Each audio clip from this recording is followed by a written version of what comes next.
بداية نتوجه بالشكر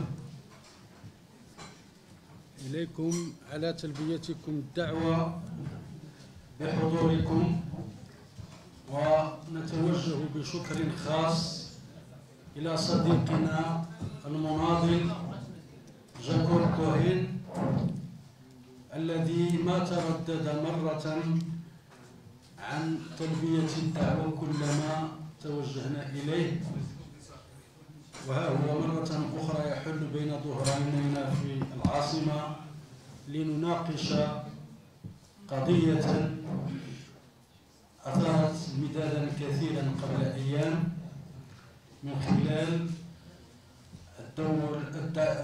الندوة التي دعت إليها جهات معروفة بخدمتها للأجندة الصهيونية عند إعلانها عن ندوة بمراكش حول الهولوكوست.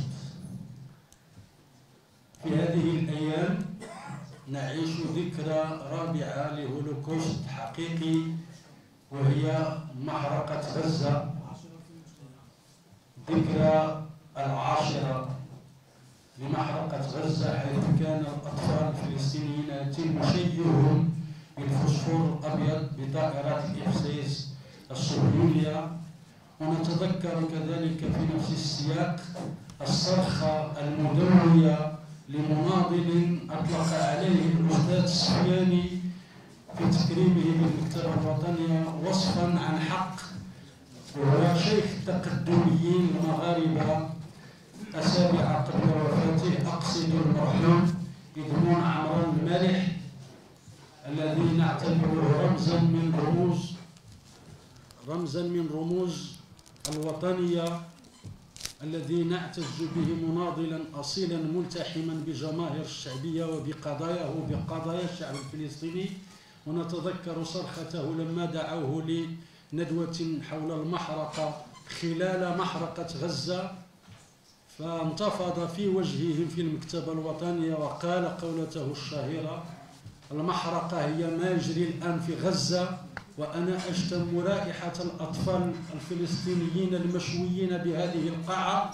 وغادر وتركهم في ندوته يمارسون التضليل.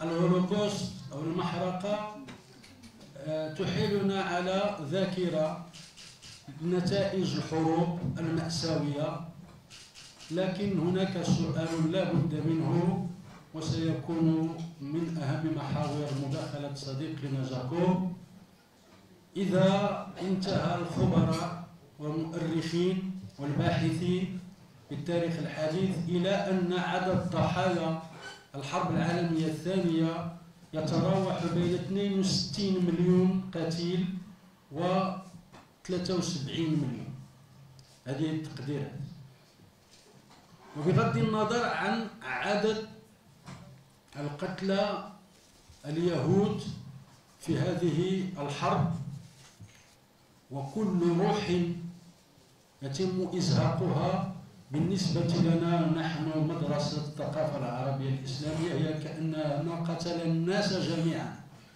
فمأساة اليهود لا يمكن نكرانها، وهم ضحايا العدوان الإمبريالي في طاحنة الحرب العالمية الثانية. لكن حتى على مستوى الأرقام هناك سؤال في المنهجية العلمية، وهو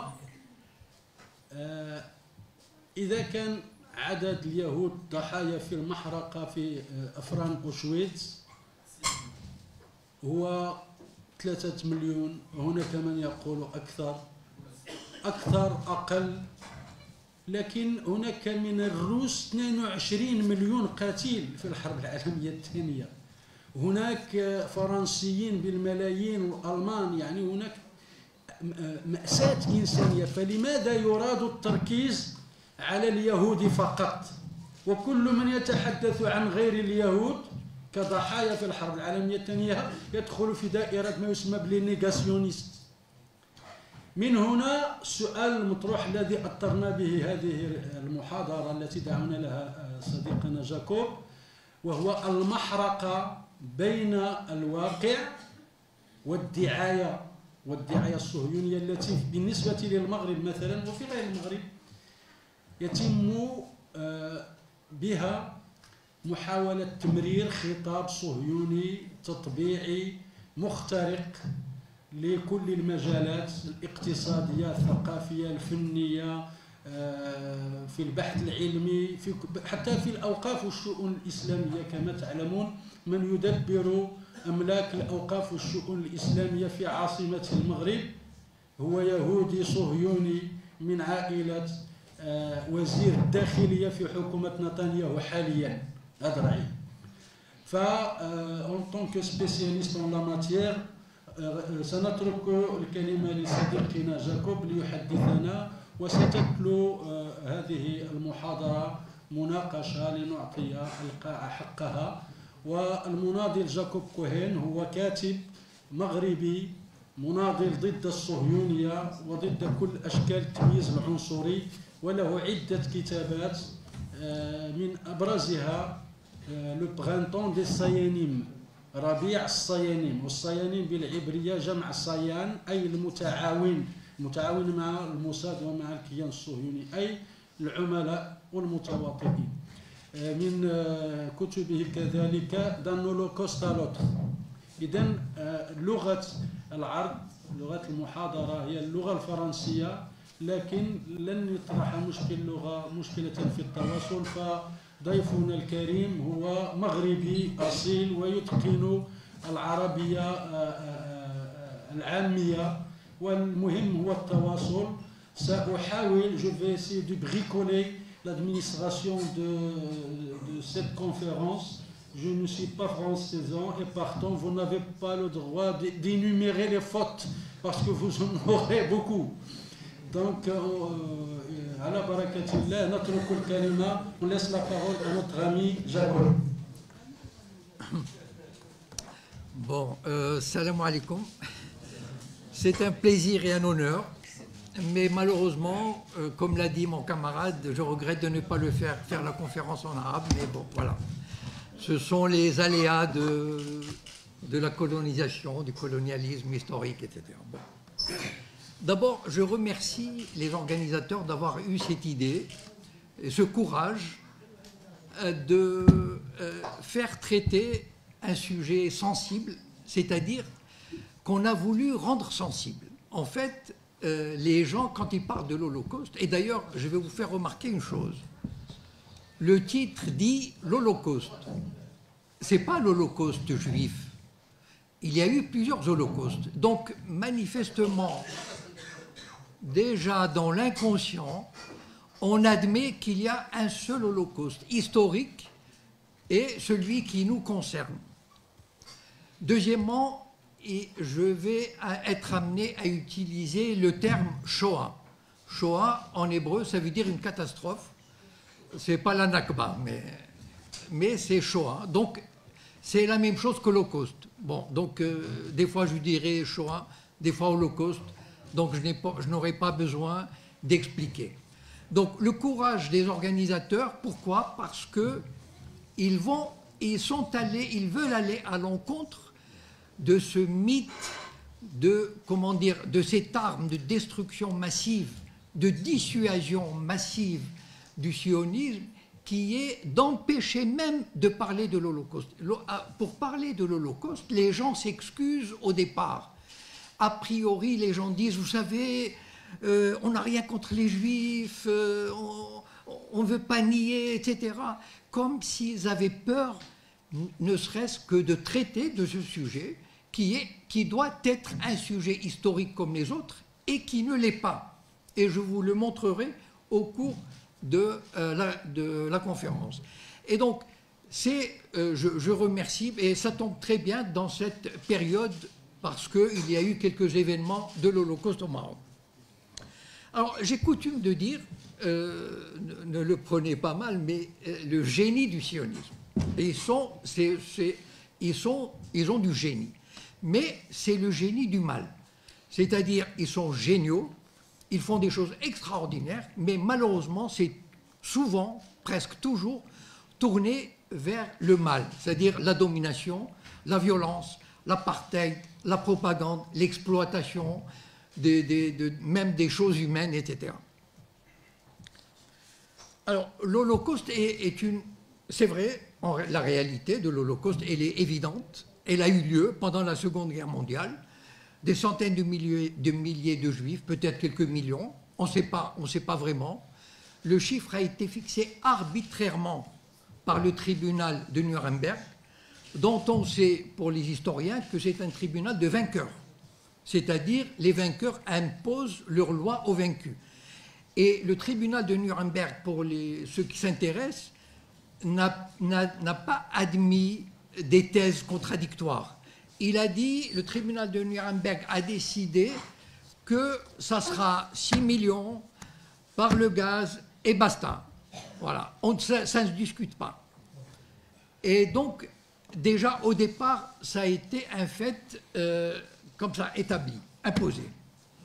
Maintenant, curieusement, l'Holocauste qui s'est terminé au plus tard en 1945 n'a pas fait l'objet, jusque dans les années 60, la fin des années 60, de manifestations particulières. C'était un fait quasiment mineur dans l'histoire, même d'Israël, même de l'Europe, même aux États-Unis. Il n'y a pas eu de film, il n'y a pas eu de documentaire, il n'y a pas eu des mémoriaux. Comme si, bon voilà, ça a eu lieu et personne n'en parlait. Et puis tout d'un coup, à partir des années 70, on s'est dit, merde, ah ouais, mais il y a eu l'Holocauste. Attendez, c'est pas possible. Et il y a eu un Holocauste. Mais pourquoi? Historiquement parlant, ça tombait très bien avec l'histoire du Moyen-Orient. Israël venait de mener une guerre éclair et meurtrière et préparée à l'avance de juin 67. Et tout d'un coup, aux yeux du monde, vous savez que dans les années 50 et 60, Israël passait pour l'État socialiste, démocratique, progressiste, enfin il était vraiment le chouchou de toute la gauche européenne. Et là on voit tout d'un coup un Israël conquérant. Vous savez, en 67, le slogan c'était tout le monde avait peur pour Israël parce qu'on croyait qu'on allait jeter les Juifs à la mer.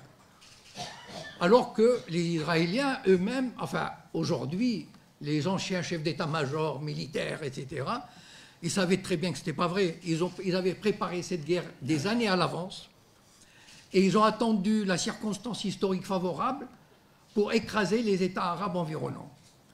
Mais ils avaient bien joué le coup. C'est-à-dire, ils ont fait croire au monde qu'il allait avoir un nouvel Holocauste. Mais une fois l'effet de surprise passé, on s'est dit, on se rend compte, bon, Israël a conquis 4 à 5 fois plus de son territoire, occupe le Sinaï, occupe un autre peuple, enfin ce qui reste des Palestiniens, fait un nouveau nettoyage ethnique en Cisjordanie. Il y a eu, vous savez, si Jérusalem, le Quds, la partie orientale, il y a 200 000 juifs à Al-Quds, c'est qu'ils ont dû libérer de l'espace pour installer 200 000 juifs à Al-Quds, la partie arabe, c'est qu'il y avait des villages et qu'il y avait des gens. Donc il y a eu un nouveau nettoyage ethnique.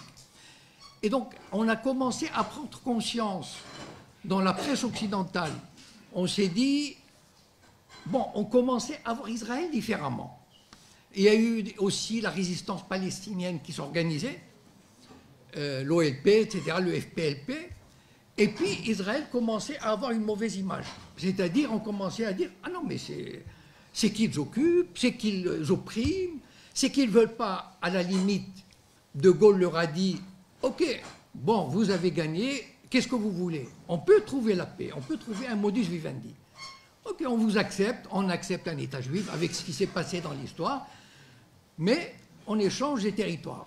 Et c'est là où on se rend compte que toute la propagande sioniste d'avant, nous voulons juste un bout de terre pour vivre tranquillement, pour ne pas être pourchassés comme dans l'histoire, tout ça c'était du bluff. Israël s'installait dans l'occupation, devenait un occupant. Et là, les opinions publiques commençaient à changer. Et pour combattre cette opinion publique qui commençait à changer, c'est à partir des années 70 qu'on a ressorti l'affaire de l'Holocauste, qu'on a mis ça en lumière. C'est-à-dire, on a dit, oula, voilà, l'Holocauste. Et là, on a mis en marche toute cette machine infernale de propagande pour, donner une autre image d'Israël. Les premiers documentaires commencent à partir des années 70, avec les films de Lanzmann, etc., au moment où Israël, de petit pays progressiste menacé d'extermination, devient un pays dominant et conquérant. On va mettre l'Holocauste au centre de l'actualité pour des raisons stratégiques. Sur le plan intérieur, pardon.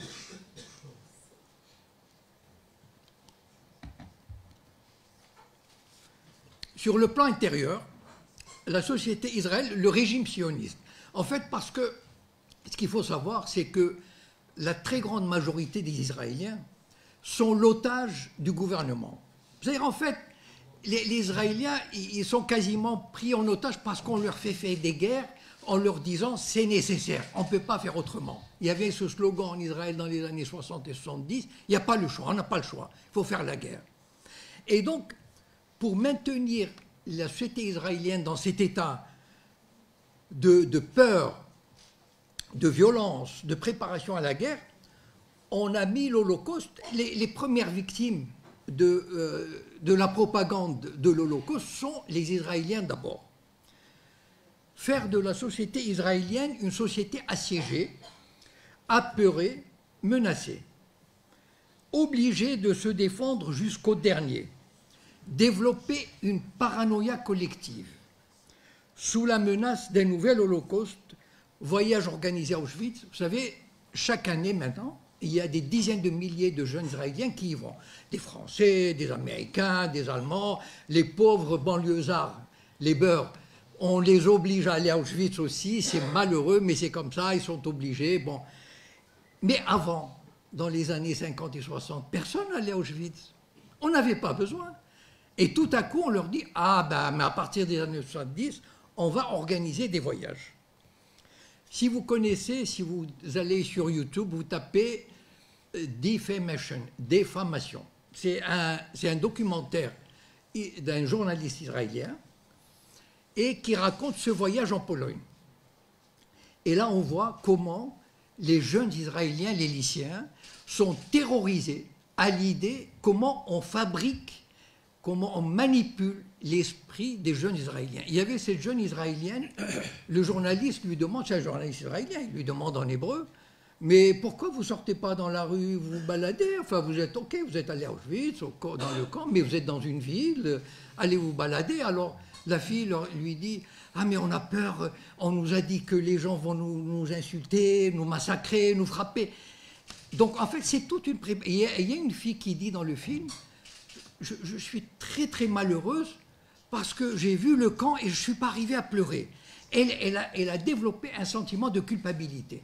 Voilà toute cette atmosphère. Et donc il y a aussi, en 2008, l'armée israélienne a fait un survol d'Auschwitz. Enfin, la symbolique, vous pouvez la deviner.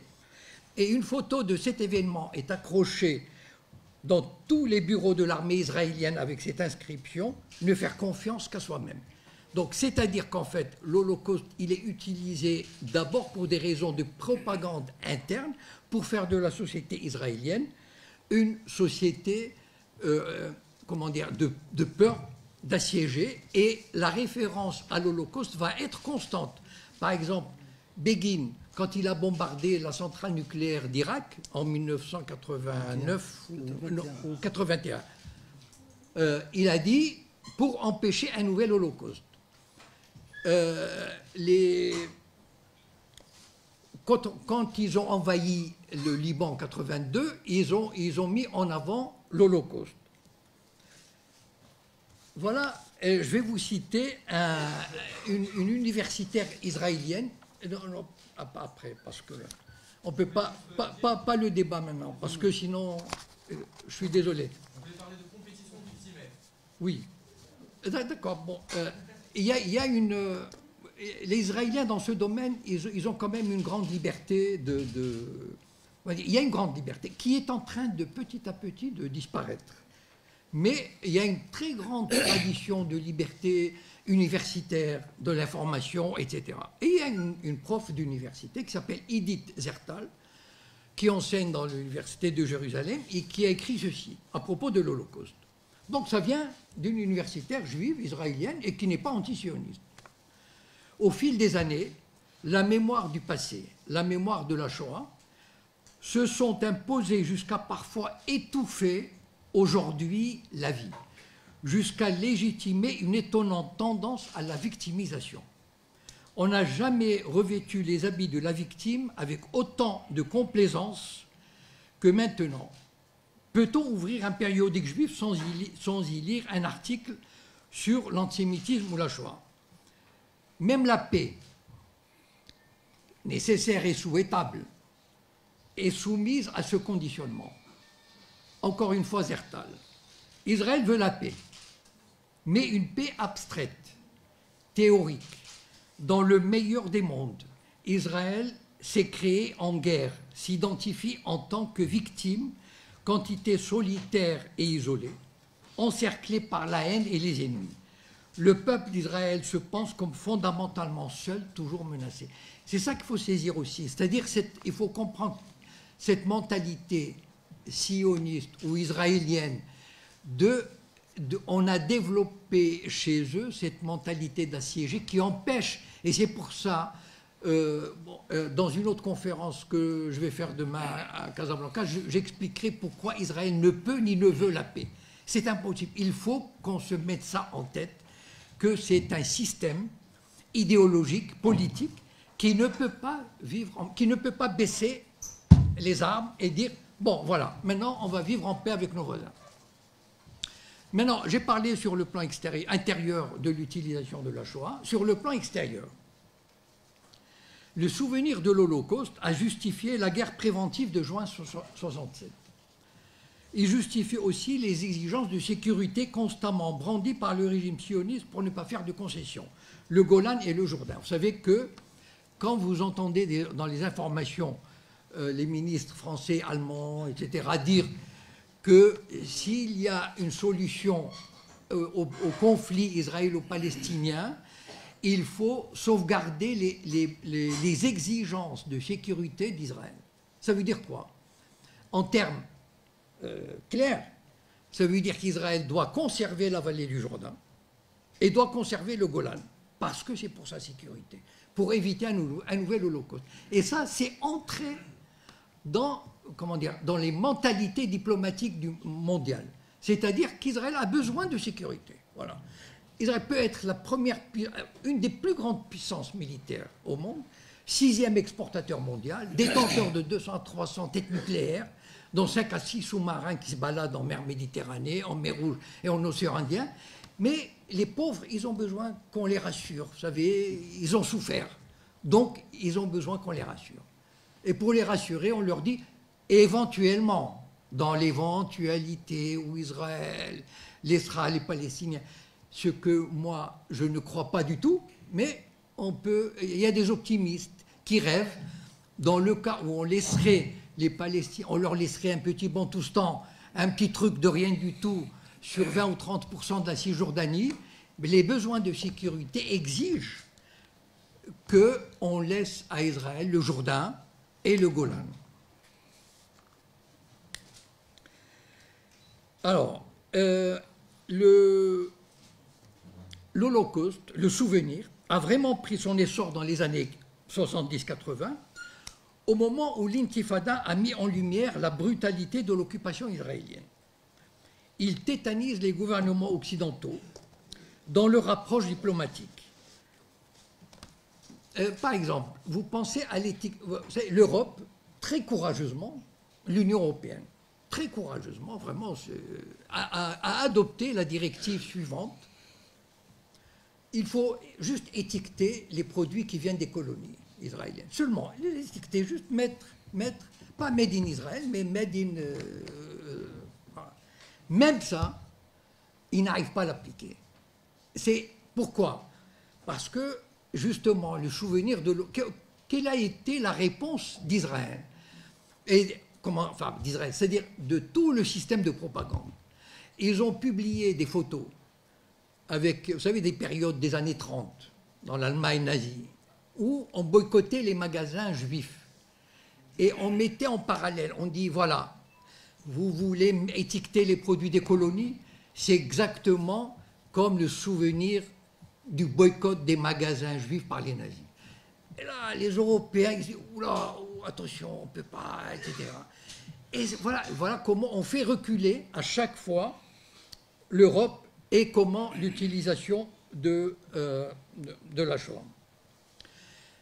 Un autre exemple, vous savez qu'à chaque fois qu'on parle de l'Iran, l'Iran évidemment sous le régime religieux, pas l'Iran du Shah, enfin je ne sais pas si vous entendez ça, mais dans les médias occidentaux et dans les médias juifs, vous savez, il y a un organisme qui s'appelle le MEMRI, qui est aux États-Unis, et qui est supposé traduire les déclarations des responsables iraniens.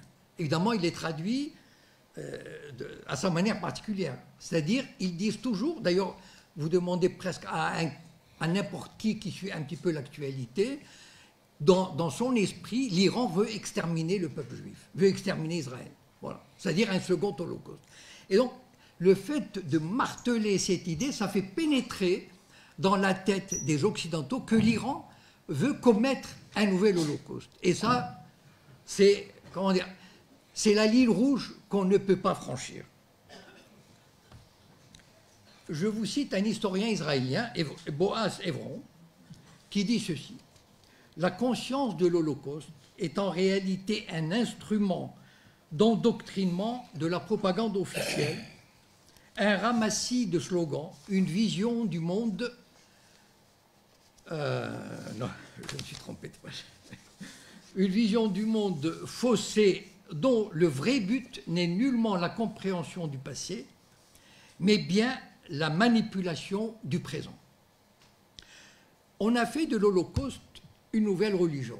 J'en rigolais avec un camarade tout à l'heure dans la voiture, parce qu'il m'a dit qu'il enseignait les religions. Je lui ai dit, tu sais, il y a une nouvelle religion qui est apparue, hein, c'est la religion de la Shoah.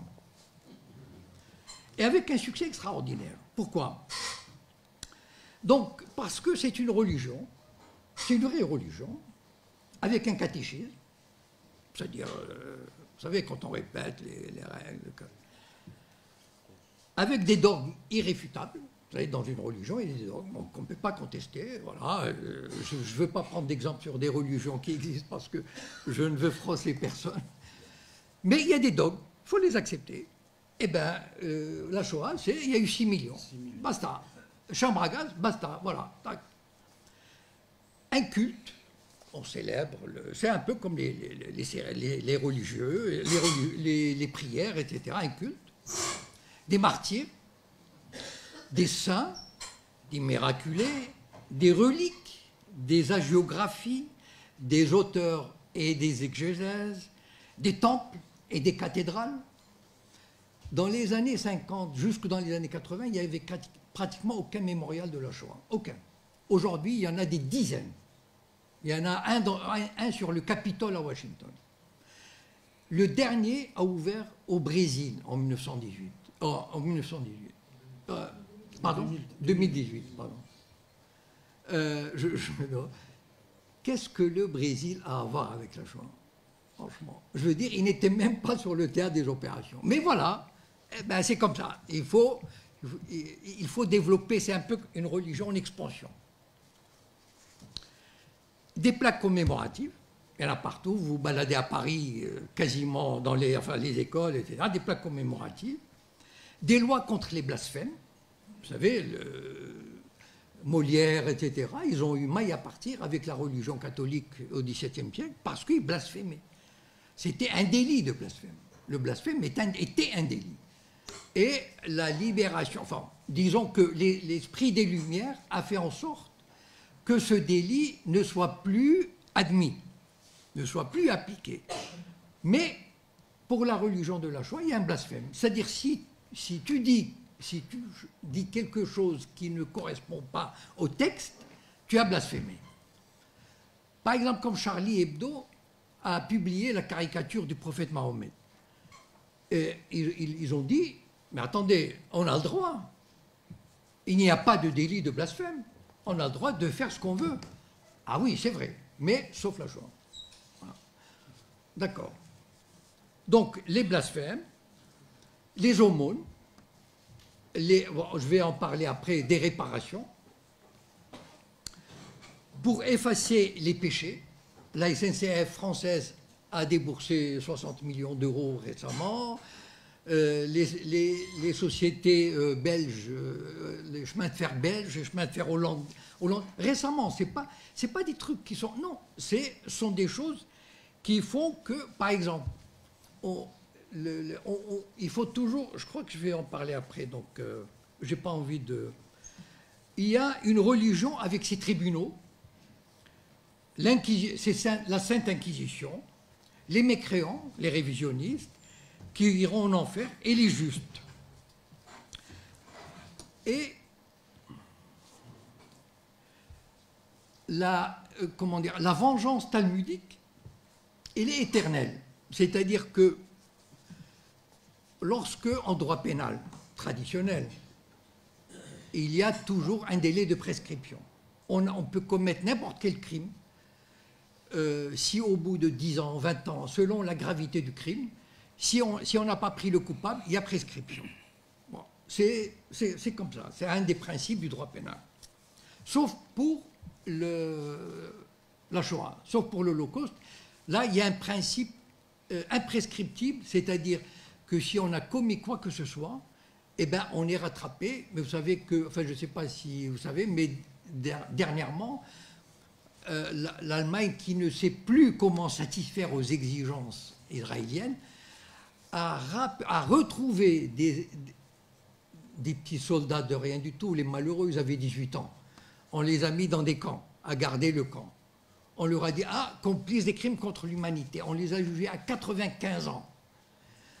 Tout ça parce qu'il faut se soumettre à cette exigence de l'Holocauste pour rappeler toujours le crime. Il y a aussi le fameux Yad Vashem à Jérusalem, c'est-à-dire le temple. Tout dirigeant qui va à Jérusalem, qui va en Israël, doit aller s'incliner et montrer ainsi son acceptation des règles, des lois de l'Holocauste et sa soumission. La justice veille sur les révisionnistes, ceux qui oseraient remettre en question les dogmes. Alors, ce qui est extraordinaire, enfin, je ne sais pas s'il y a des historiens ici dans la salle, mais l'histoire, elle est faite par les historiens. Et des fois, par exemple, je ne sais pas, une guerre, une révolution française, il peut y avoir des interprétations différentes. Il y a certains qui vont dire non, non, Robespierre ceci, Robespierre cela. La révolution de 1848, est-ce qu'elle était populaire? La Commune de Paris, etc. Bon, l'histoire avance de cette manière. Il y a un seul fait historique sur lequel les historiens n'ont pas droit à la parole. Un seul fait historique dans le monde, c'est l'Holocauste. Tu n'as pas le droit. Tu n'as pas le droit. Sauf si tu suis, évidemment, si tu suis le... Y a pas.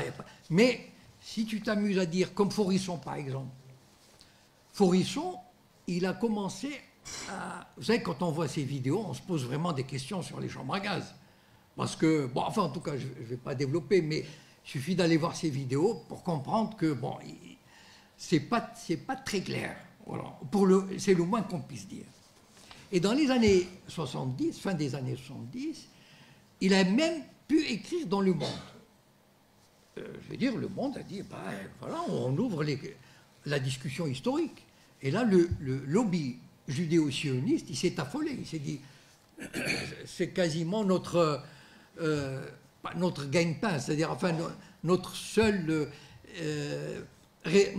raison d'être. Et donc, ils ont adopté des lois, comme la loi Fabius-Guessot, qui interdisait même de faire des recherches, de dire quoi que ce soit sur l'Holocauste. C'est le seul fait historique au monde qui obéit à ce diktat. Voilà. Vous pouvez faire des recherches sur tout ce que vous voulez. Vous pouvez même dire que les Indiens n'ont jamais été exterminés, qu'il n'y a pas eu de traite des Noirs, ce que vous voulez. D'accord? Que les Arabes ont dominé l'Occident pendant 10 siècles, ils les ont exploités, ce que vous voulez. Vous passerez, à la limite, vous passerez pour cinglé ou original. Mais dire que l'Holocauste ceci, ou peut-être que cela, interdit. Voilà. C'est dire la puissance.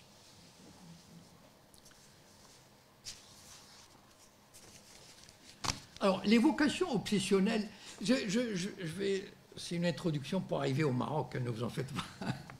Parce que c'est pour montrer comment on arrive, voilà, c'est pour vous donner aussi des arguments, voilà, pour comprendre. L'évocation obsessionnelle de l'Holocauste n'est pas fortuite. On veut montrer que le peuple juif a souffert d'une souffrance unique, spécifique, qu'aucun autre peuple n'a jamais connu et ne connaîtra jamais. Voilà, le peuple juif, il a souffert comme ça. Et donc, soyez indulgents, soyez raisonnables. Les Noirs, enfin bon, ça va, 3 siècles, bon, de traite des Noirs, bon, c'est pas grave. Les Indiens génocidés à 95%, bon, mais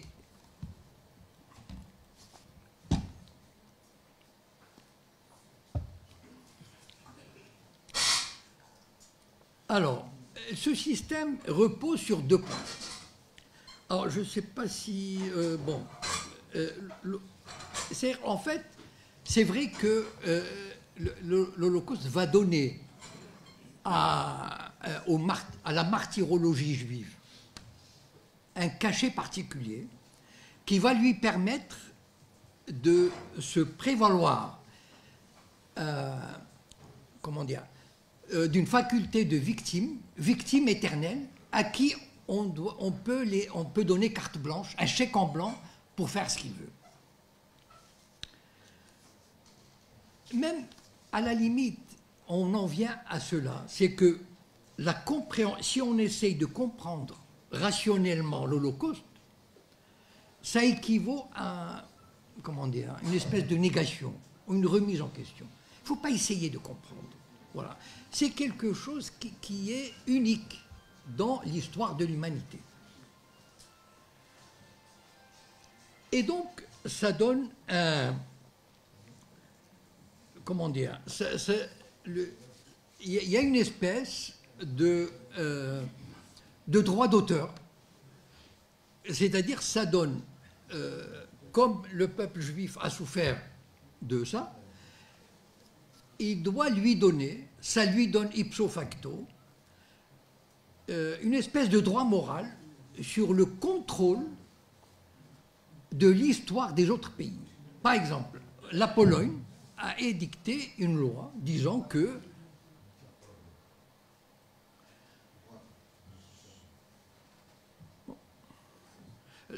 la Pologne a voulu édicter une loi récemment pour dire, écoutez, quand même notre pays a été occupé, et comment occupé, détruit, etc. Et on n'a pas le droit, enfin la loi polonaise, je dis, voilà, moi je n'ai pas le droit de dire des camps de concentration polonais. Alors, on peut dire des camps de concentration nazis. Hein. Israël a dit, ah non, non, non, non, non, pas question. Si vous voulez faire une loi, il faut que ça soit avec notre accord. Ah non, mais voilà.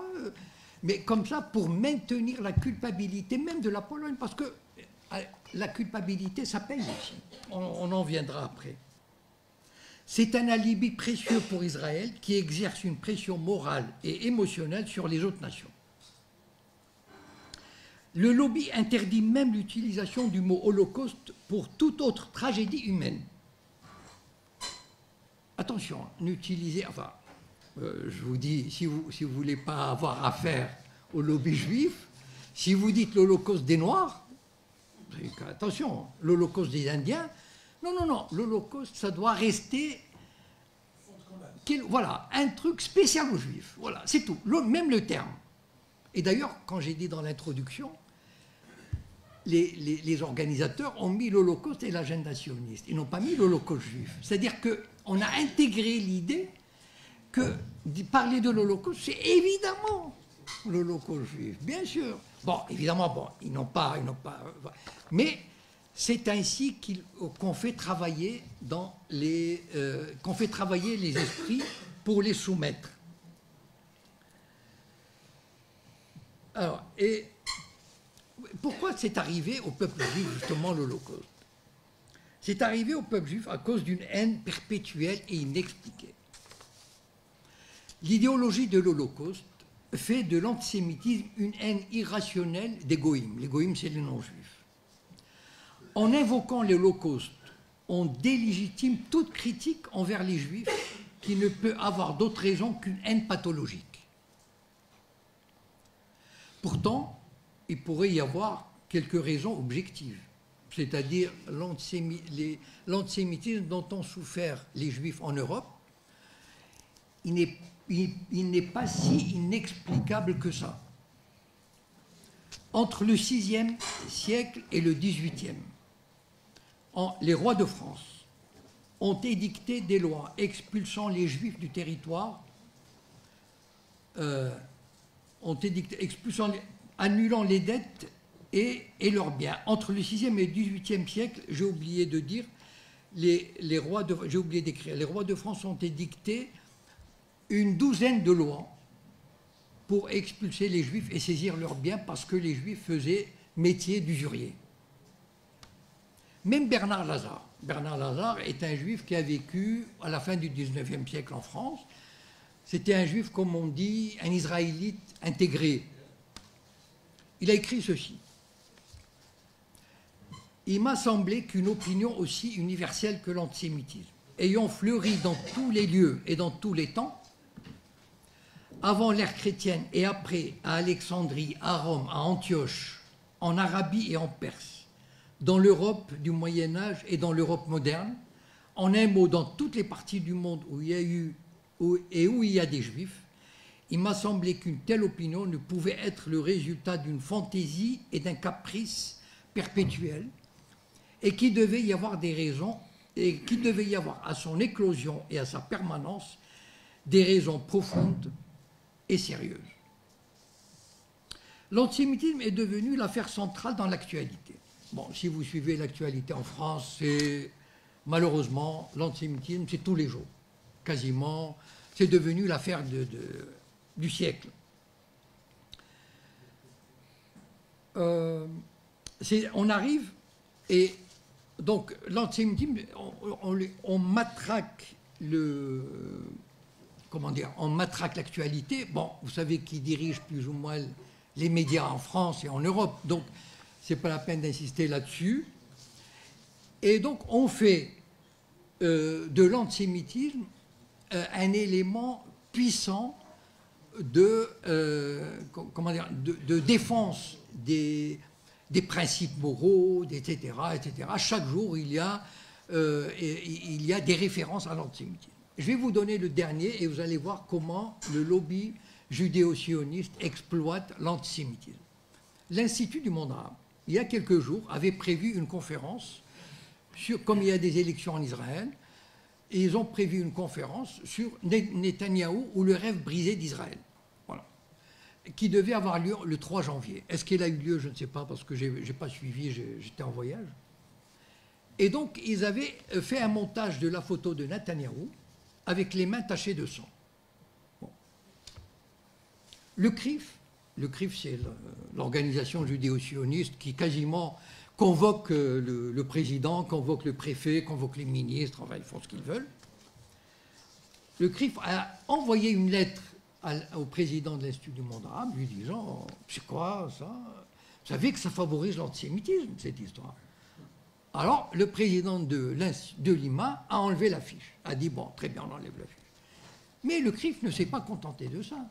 Le lendemain, il a envoyé une lettre au ministre de la Culture disant « Il faut faire interdire cette conférence parce que ça suscite la haine d'Israël et donc des Juifs et donc ça va créer l'antisémitisme. » Mais ça va très loin, cette histoire.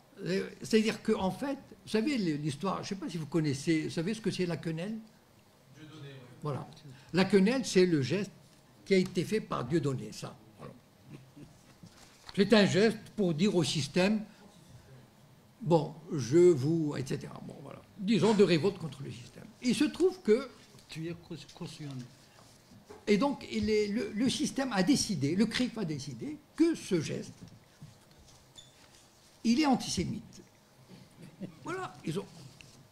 Oh, si certains... Bon, nous sommes dans la maison des avocats. Vous savez ce que c'est le délit.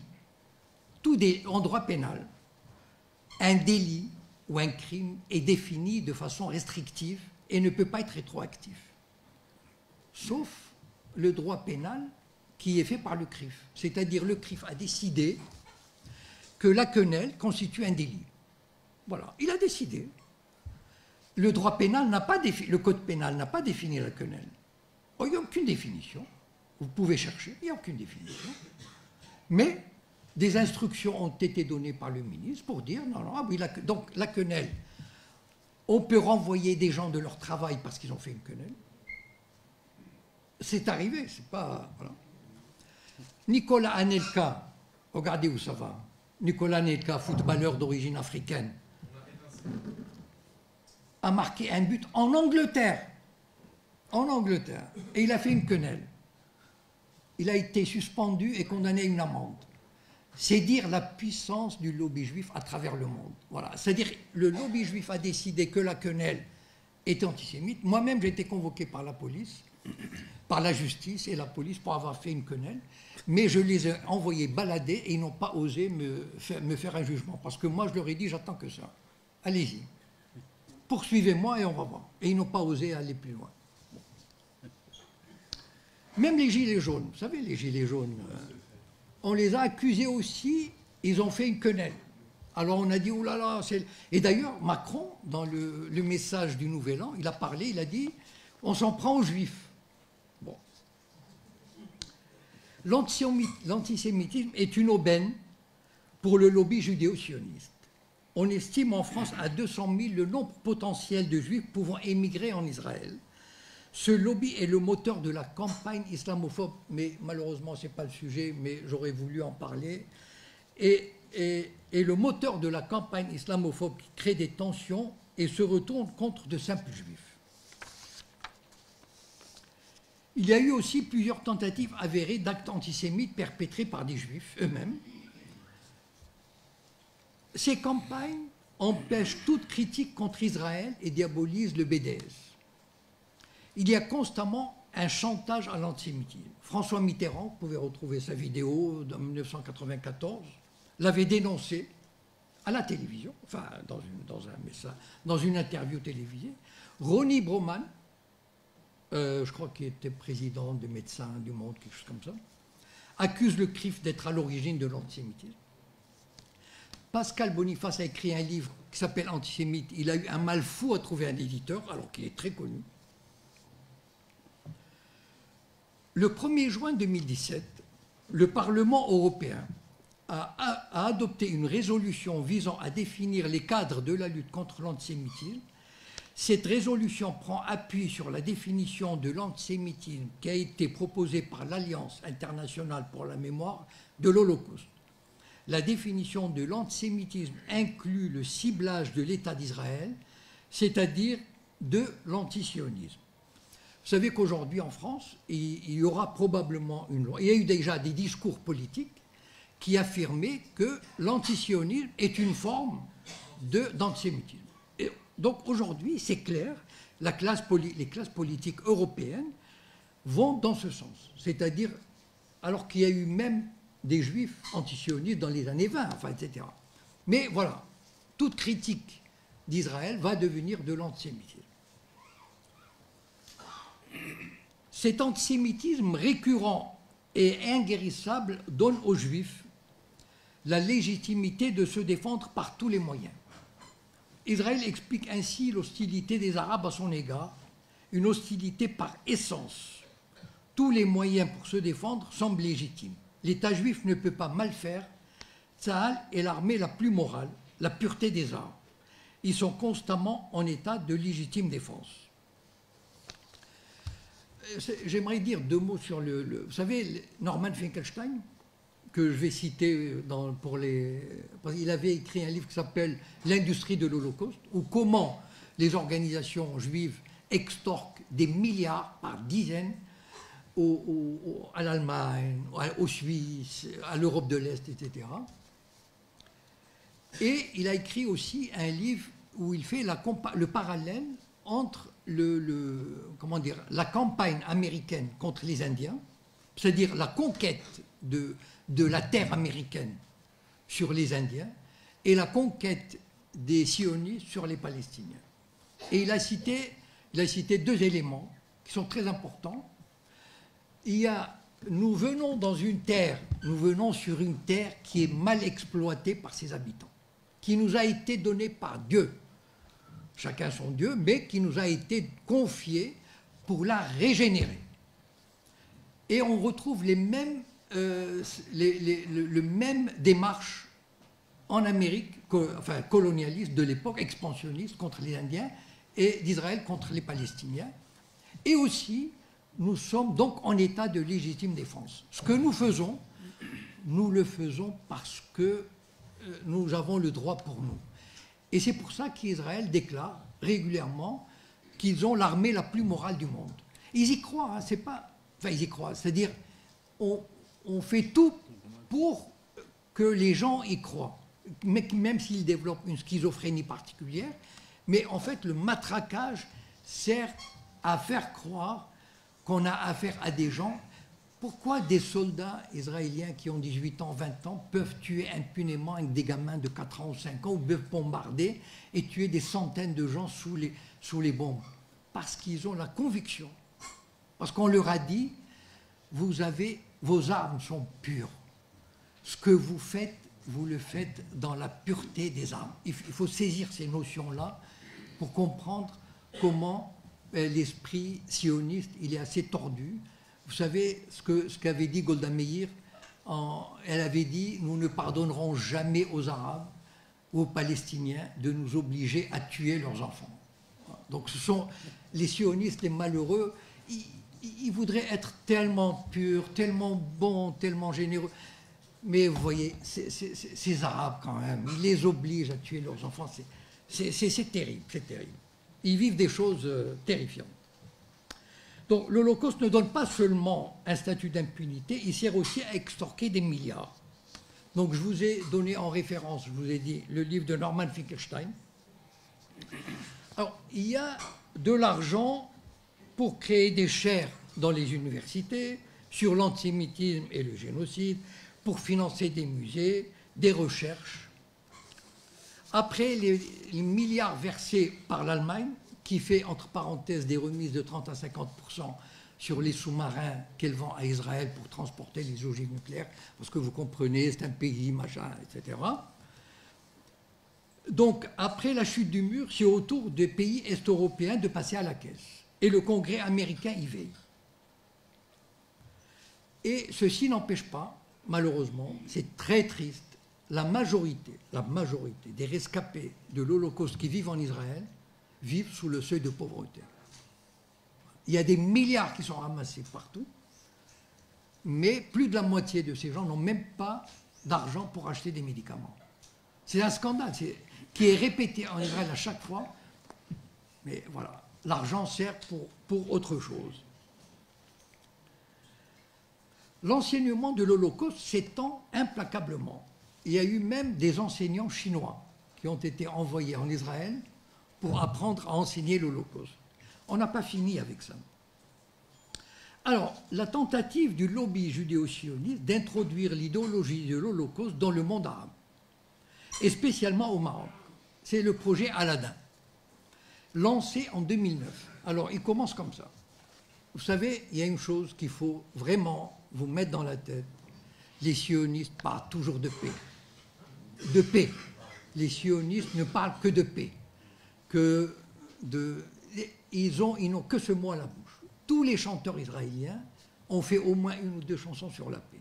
La paix est l'idéal, c'est le rêve, etc. Vous voyez, j'étais franc-maçon pendant 17 ans au Grand Orient de France. Et les juifs sionistes ont créé une loge spéciale judéo-sioniste Ils ont vu Jacob Cohen, ils se sont dit, celui-là, il va être avec nous. Et comment ils l'ont appelé? Ils l'ont appelé l'étoile de la paix. Ils ont cette obsession continuelle de la paix. Donc, appel à la conscience, projet Aladdin.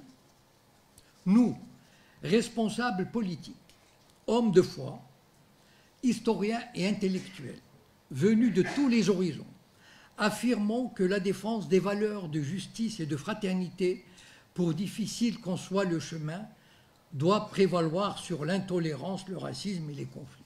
Bon. Tout ça, c'est juste pour préparer le terrain que tout le monde peut contresigner. Nous disons clairement, bon, comment dire, un petit sucre pour les Palestiniens pour qu'ils ferment leur gueule. Nous disons clairement que les Israéliens et les Palestiniens ont droit à leur État, leur souveraineté et leur sécurité, et qu'il convient d'appuyer tout processus de paix ayant de telles visées. Ils n'ajoutent pas, ils ne condamnent pas l'occupation. Parce que qu'est-ce qui empêche, si on veut être logique, si on est pour un État palestinien, il faut parler de l'occupation. L'occupation empêche. Il y a 700 000 colons dans le territoire de la Jordanie, de la Cisjordanie, c'est-à-dire ce qui reste de la Palestine. 700 000, il y a 5 villes de plus de 50 000 habitants. Donc, ce n'est pas la peine de rêver. Il n'y aura jamais un État palestinien dans cette petite partie du territoire. Mais ils évitent de le dire. Un jour, André Azoulay, il avait dit « Je ne pourrai jamais dormir tant que le peuple palestinien n'aura pas son État. » Eh bien, il va risquer d'avoir des insomnies jusqu'à la fin de sa vie. Alors, continue. Nous affirmons, au-delà de toute considération politique, évidemment, il n'y a aucune considération politique, voyons, notre volonté de défendre la vérité historique. Car aucune paix ne se construit sur le mensonge. Mais il ne vise qu'une seule vérité historique. Attention, il ne parle pas du nettoyage ethnique de 1948. Non, ce n'est pas une vérité historique. Non, la vérité historique, vous savez laquelle. La Shoah est un fait historique. Je continue la déclaration du projet Aladdin. C'est le génocide au cours duquel 6 millions de Juifs d'Europe ont été exterminés. Est un fait historique. Très bien. Pourquoi on refuse les recherches historiques? Pourquoi matraquer? C'est un fait historique. Aussi, nous pensons que l'enseignement de cette tragédie concerne tous ceux qui ont à cœur d'empêcher de nouveaux génocides. Ah, pourquoi pas les autres génocides? Pourquoi ne pas enseigner la traite des Noirs, le massacre des Indiens? Enfin, il y a eu tellement de génocides dans le monde, bon, dans l'histoire de l'humain. Nous appelons toutes les femmes et tous les hommes de conscience à œuvrer avec nous dans le sens de la connaissance partagée, du respect mutuel et de la paix. Conseil d'administration, je ne vais pas vous citer tous les noms, ce n'est pas la peine. Bon, donc, il y a André Azoulay, évidemment. Rachid Ben Mortar, ancien ministre de l'Éducation au Maroc. Le roi Mohamed VI on lui a demandé un message pour le projet Aladdin. Il leur a envoyé le message suivant. Peut-être qu'il n'avait pas le choix, mais enfin, peut-être qu'on lui a dicté ce qu'il fallait écrire. Mais enfin, il a écrit. Voilà. L'Holocauste est un des stigmates les plus tragiques et les plus indicibles de l'histoire contemporaine. L'amnésie n'a aucune prise sur ma perception de l'Holocauste et sur celle de mon peuple, dont vous ne faites pas partie probablement. C'est en fait, à nos yeux, une blessure mémorielle inscrite dans un chapitre les plus douloureux de l'histoire de l'humanité, au panthéon de son héritage universel. Si je veux aujourd'hui rappeler le passé, c'est que précisément par votre démarche, Aladdin, vous vous êtes assigné l'objectif de dire au monde entier ce que fut la résistance au nazisme dans un pays comme le mien. Le projet Aladdin propose ses livres de propagande dans les salons de livres des 3 villes suivantes: Casablanca, Le Caire et Bagdad. Bon, donc vous pouvez faire le lien entre ces 3 villes et ces 3 pays qui sont sous domination, etc. etc. Bon. Abdelkader Retnani, des éditions marocaines La Croisée des Chemins, est le partenaire du projet Aladdin au Maroc. Bon, je vous le dis pour information. Le projet Aladdin organise, en partenariat avec l'UNESCO, vous savez qui est président de l'UNESCO, n'est-ce pas? C'est la fille d'André Azoulay, des conférences internationales afin d'apporter une réflexion sur les enseignements tirés de l'Holocauste et de favoriser l'échange d'opinions et d'idées sur la réalité du négationnisme, de la méconnaissance de l'histoire et de l'origine de l'Holocauste. Alors, l'Holocauste ne va pas sans le devoir de mémoire. C'est-à-dire, il faut... Vous savez qu'en Europe, il y a des réflexes pavloviens qui sont développés. Quand on parle du devoir de mémoire, c'est-à-dire sa référence à l'Holocauste. Voilà, c'est automatique. Quand vous entendez un président, un homme politique dire le devoir de mémoire, c'est pas le colonialisme, c'est pas, enfin n'importe quoi d'autre. Et il se trouve que, je vais finir avec ça, le hasard peut-être, il y a un mois, mon dernier roman que j'ai publié s'appelle « D'un holocauste l'autre ».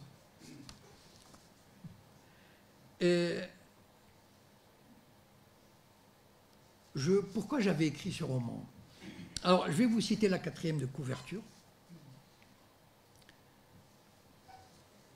Elle est très courte. Sans vouloir interroger l'Holocauste, on peut reconnaître qu'il... non. Alors, je crois que j'ai raté une ligne. Voilà. Bon, donc, D'un holocauste l'autre, ça rappelle le titre fameux d'un livre de Céline, D'un château l'autre, que je lui ai emprunté parce que j'adore Céline et que je trouve que c'est une formule extraordinaire, D'un holocauste l'autre. J'ai imaginé un truc comme ça. Une réunion des Sayanim. Vous savez, les Sayanim, ce sont des juifs qui travaillent pour le Mossad. Ils sont des dizaines de milliers. J'ai imaginé dans une villa à Marrakech, Bernard-Henri Lévy, Azoulay, etc., enfin tout le gratin, ils se disent il faut qu'on fasse quelque chose. C'est-à-dire, vous savez, les sionistes sont toujours comme aux échecs, c'est-à-dire les champions d'échecs, ils ont toujours 1 ou 2 coups d'avance. Donc, bon, voilà, il faut qu'on trouve quelque chose pour notre propagande. Alors, ils se disent, pourquoi ne pas redécouvrir un mini-holocauste et le devoir de mémoire qui irait avec? S'interrogèrent des Sayanim, réunis dans un luxueux riad à Marrakech. Les temps sont exigeants, il faut renouveler le produit. Et justement, par une nuit froide de février 61, 43 juifs marocains, embarqués par le Mossad dans une traversée périlleuse, périrent dans les flots tempétueux au large des côtes marocaines. C'est un fait historique, réel, que le Mossad avait organisé. Bon, j'ai pas le temps, mais si vous avez la possibilité de lire le livre d'Agnès Ben Simon, Hassan II et les Juifs, il est extraordinaire sur l'histoire du Mossad au Maroc dans les années 50, comment le Mossad a organisé le départ des Juifs quasiment contraints et forcés, enfin j'ai vécu ça, etc. Et comment il a fait couler un bateau avec 43 Juifs au large d'El Hoceima, et comment une campagne internationale a été lancée le lendemain même, obligeant Hassan II à ouvrir les frontières aux Juifs qui partaient par dizaines de milliers, sans passeport, sans livret de famille, sans rien. Ça a été un exode terrible. Voilà. Alors, donc, je ne vais pas vous raconter le livre, mais enfin, vous imaginez, c'est-à-dire la situation, c'est quoi? Bon, je raconte comment le lobby va travailler au Maroc et en France pour construire ce mini-holocauste, faire de cette petite tragédie qui a eu lieu en 61, il faut l'appeler un mini-holocauste et le devoir de mémoire qui va avec, c'est important.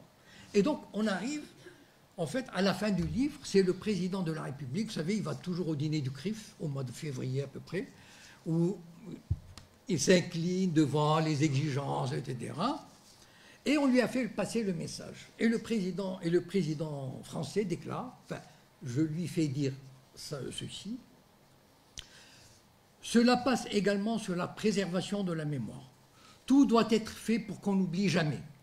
Des personnalités en France et au Maroc ont souhaité sortir de l'oubli les péripéties de l'émigration des Juifs marocains, et en particulier le naufrage d'une embarcation emportant ses 43 passagers par une nuit de tempête en février 61. Un mémorial sera érigé sur la côte marocaine d'où partaient clandestinement ces Juifs, et un mémorial identique dans le département du Gard. J'ai donné mon accord pour inaugurer au moins l'un des deux. J'estime que tout ce qui peut être fait pour rappeler les exactions commises contre les Juifs relève du devoir de mémoire. Même si les faits incriminés ont eu lieu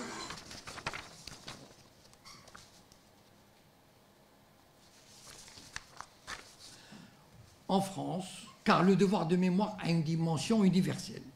J'irai jusqu'à défendre les références à l'Holocauste, exprimées dans le documentaire qui relate cette épopée.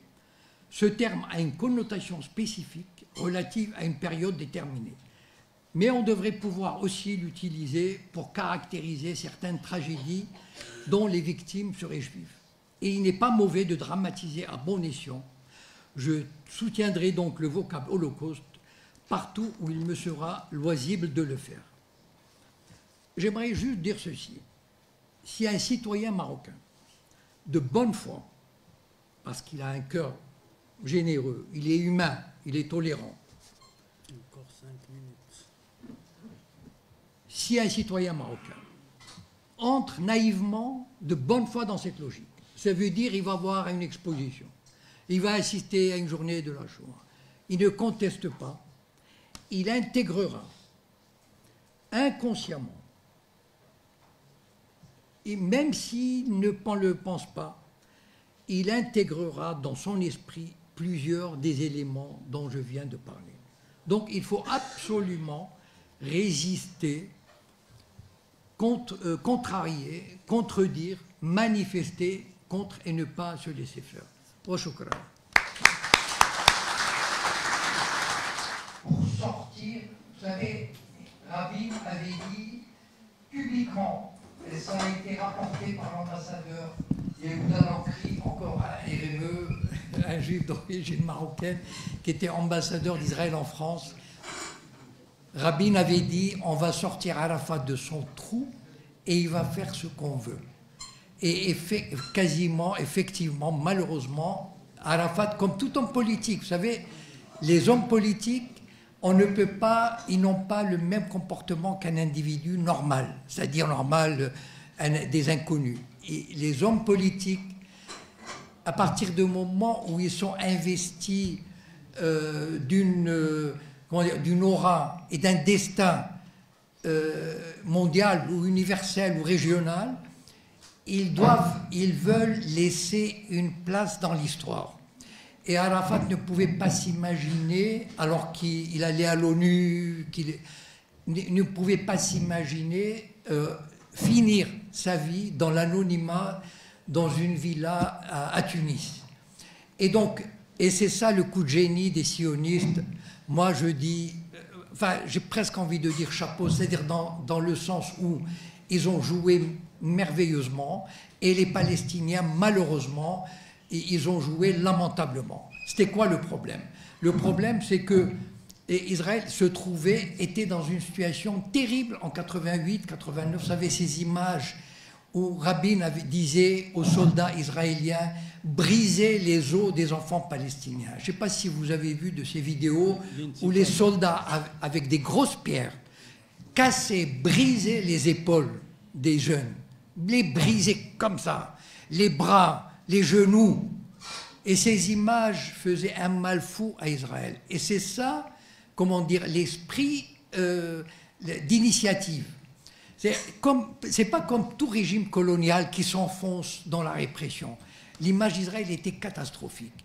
Et donc, Rabin avait dit, Rabin voulait, enfin, soi-disant, négocier, seulement il a évité de négocier avec Barouti, ça veut dire le leader locaux. Parce que les leaders locaux, eux, ils connaissent bien l'israélien, ils parlent hébreu, ils ont passé des années dans les prisons israéliennes. Ils auraient exigé un vrai État. Or, ils sont allés chercher Arafat, et Arafat, tout heureux de revenir sous les projecteurs, il a dit « Naam, Sidi, tout ce que vous voulez. Vous voulez ?» Rabin lui a dit « Donne-moi 60% de la Cisjordanie. » Voilà, Naam Sidi. Il lui a donné 60% de la Cisjordanie. Est-ce que vous savez que les colonies ne sont pas toutes illégales? Vous savez, il y a 2%, l'ambassadeur américain en Israël a dit seuls 2% des colonies israéliennes sont illégales. Il a raison. Pourquoi il a raison? Parce que la très grande majorité de ces colonies sont construites sur des terres dont la souveraineté est israélienne accordée par les accords d'Oslo. Il faut le savoir, ça. C'est-à-dire, bon, et sur 30%, souveraineté partagée. Écoutez, quand Arafat partage la souveraineté avec un rabbin, vous voyez si le partage est égal. Bon. Donc, quand Arafat a posé le problème d'Al-Quds, Rabin lui a dit, on verra plus tard. Quand Arafat a posé le problème des réfugiés, il dit, plus tard. Tout a été plus tard. Et donc, on s'est engagé dans un processus où les Palestiniens ont assuré, qui assure la sécurité des colonies et des Israéliens en Cisjordanie? Qui arrête les militants du Hamas et du FPLP? Les forces palestiniennes formées par la CIA et le Mossad. Voilà, il faut le savoir. Et donc, le grand problème des Palestiniens, des accords d'Oslo, c'est qu'ils ont donné une légitimité extraordinaire à Israël. C'est-à-dire qu'aujourd'hui, pourquoi l'occupation ne marche plus? Pourquoi l'argument de l'occupation ne convainc pas grand monde?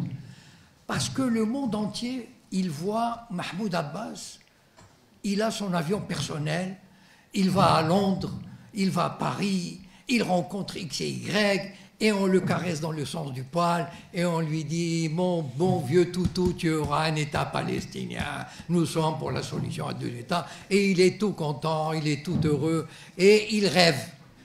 Il rêve parce que, à mon avis, et il se trouve qu'il y a une autorité palestinienne de quelques milliers de Palestiniens qui se sont fourvoyés parce qu'il y a toujours eu, dans tout phénomène d'occupation, il y a toujours eu des collaborateurs, des harkis, des gens qui se mettent au service de l'occupant parce qu'il y a des avantages matériels.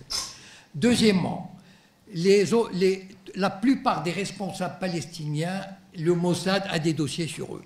Donc ils savent que le jour où ils s'écarteront du droit chemin, vous savez, Mahmoud Abbas, il a un dossier. Lequel? Il a fait un doctorat d'État. On revient à l'Holocauste. Il a fait un doctorat d'État à Moscou que les Juifs considèrent négationniste. Bon. Donc, jusqu'à présent, on le laisse tranquille. Mais de temps en temps, dans les médias sionistes, on dit « Ah, vous savez que Mahmoud Abbas, il a fait une thèse négationniste. Hein. » Mais, ça y est. Mais le jour où il ne jouera plus le jeu, dans les 24 heures qui suivent, le monde entier, on va matraquer qu'il est négationniste et il pourra même être amené devant la Cour pénale internationale. Et donc il sait qu'il ne peut pas faire autrement, il faut qu'il aille jusqu'au bout. Et donc c'est quoi? C'est lui qui renforce la légitimité israélienne. Vous savez qu'après les accords d'Oslo, la Chine et l'Inde n'avaient pas de relations diplomatiques avec Israël. Eh bien, ils ont dit, eh bien, Israël fait la paix, enfin, avec les Palestiniens, donc on va avoir des relations diplomatiques. Eh bien, aujourd'hui, la Chine et l'Inde sont les meilleurs clients de l'industrie militaire israélienne. Voilà à quoi ont servi les accords d'Oslo. C'est-à-dire, ça donne un vernis, il y a une fiction d'un futur État palestinien. Il ne va pas venir. Ce n'est pas la peine de rêver. Ça fait 25 ans qu'on les mène en bateau. Alors, la meilleure solution, c'est quoi? Ce n'est pas la violence, parce qu'ils se feront écraser. La seule solution, et ça, je pense que les diplomates occidentaux, ils n'en dorment pas, et le gouvernement israélien, c'est le jour où l'autorité palestinienne s'écroulera, ou si l'autorité palestinienne veut bien s'écrouler. Et donc, on mettra Israël, il redeviendra l'occupant. Et là, tout changera. C'est ça, c'est la seule alternative. Mais malheureusement, enfin, peut-être ça arrivera s'il y a un mouvement révolutionnaire du peuple palestinien qui balaye l'autorité palestinienne.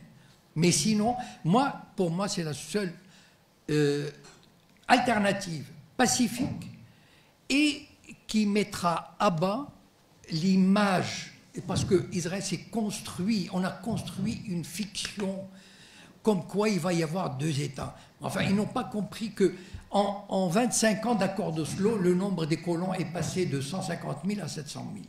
Mais bon, et ça continue, et ça continuera jusqu'à l'étouffement progressif et final des Palestiniens, c'est-à-dire où on leur donnera un Bantoustan. Vous savez, le Bantoustan, ce que l'Afrique du Sud avait réservé aux Noirs. Alors, deuxième question, est-ce qu'on m'accuse d'être antisémite? Ah oui, on accuse les Juifs. Vous savez, on a beau être juif, à partir du moment où on est antisioniste, on est antisémite. Et je vais vous raconter une anecdote intéressante. Non seulement je suis antisémite, mais je passe pour fou aussi. Entre autres, je vous épargne les différents messages. Un jour, j'ai reçu un message d'une juive marocaine me disant « Vous savez, M. Cohen, nous avons de très bons psychiatres juifs qui pourraient vous soigner. » Bon, donc je ne m'étale pas là-dessus. Est-ce non naturel de vouloir dominer? Vous savez, l'histoire de l'humanité est faite de domination. Alexandre le Grand, l'Empire romain, grec, etc., les Perses, enfin, tout ce que vous voulez, c'est normal de vouloir dominer. C'est même pas la peine de penser que l'humain peut un jour vivre, les communautés humaines peuvent vivre en harmonie dans la paix. Parce qu'il y a toujours des éléments qui vont chercher à vouloir prendre, dominer, etc. C'est tout à fait naturel. Seulement, c'est aussi naturel pour ceux qui sont dominés de vouloir se libérer. Maintenant, bien sûr, on fait tout pour gagner. Et bien sûr, le monde arabe devrait faire tout pour gagner, pour se libérer, pour devenir fort. Mais est-ce qu'on lui laisse les moyens de se libérer et d'être fort? Regardez par exemple combien de leaders arabes l'Occident a dégommés. Des leaders africains, des leaders arabes, des leaders perses. On les a dégommés, carrément. On les a assassinés, ou, comme Nasser, on lui a mis Israël dans les pattes, etc., etc. Ou comme, par exemple, les leaders marocains. Est-ce que Hassan II avait la liberté de faire ce qu'il voulait? Non. Donc, en fait, est-ce qu'on laisse la liberté? Est-ce qu'on a laissé la liberté à Kadhafi? Est-ce qu'on a laissé la liberté à Saddam Hussein? Donc, c'est ça le problème, c'est que nous vivons, et le monde arabe, il est obligé de vivre. Il ne peut pas y échapper. Il vit dans la dialectique d'une relation impériale. Alors, est-ce qu'il se donne le moyen d'être fort? Je ne crois pas. Pourquoi? Parce qu'en fait, la seule possibilité pour le monde arabe d'être fort, c'est d'avoir des dirigeants qui ne sont pas complices de l'Occident. Et pourquoi le monde occidental a eu tellement la trouille quand Morsi a été élu en Égypte? Je ne suis pas pro-Morsi, enfin je ne suis pour... Enfin bon, la question n'est pas là. La question est la suivante. Depuis 60 ans, aucun pays arabe n'a eu des élections libres et démocratiques. La première élection libre et démocratique dans un monde arabe, dans un pays arabe, ça a été en Palestine, en 2006. Et là, vous voyez... comment dire, le cynisme de l'Occident. Je vous dis une chose, ne faites jamais confiance à l'Occident. L'Occident voudra toujours la soumission du monde arabe, d'une façon ou d'une autre, par la domination coloniale, par l'exploitation des ressources naturelles, par la corruption des dirigeants. Ne vous faites pas d'illusions. Le monde européen vient avec ses valeurs, soi-disant. Mais ces valeurs, c'est à titre sélectif. Quand l'Occident vient vous dire « Ah, les élections, c'est très bien, les élections. » Ok, on a fait les élections en Palestine en 2006, alors on a dit « Oh là là, le Hamas, ah non, non, non, non, non, non, non, non, ah non, non, ah non, c'était pas prévu. Non, non, c'est pas prévu. » Donc en fait, quand l'Occident vient vous dire « Vous savez, les femmes, c'est très important qu'elles soient libres. » Ah bon? Mais allez les libérer en Arabie Saoudite. Voilà, il y a du boulot à faire. Ah non, ah non, non. On s'occupe de la Tunisie. Pourquoi? Parce que la Tunisie, ça bouge d'une manière qui ne plaît pas tellement à l'Occident. Et donc, quelle est la crainte de l'Occident s'agissant pour empêcher le monde arabe d'évoluer et de devenir fort? Un Morsi, là, tous les dirigeants arabes sont des mafias corrompus qui accumulent des biens à l'étranger. Tous.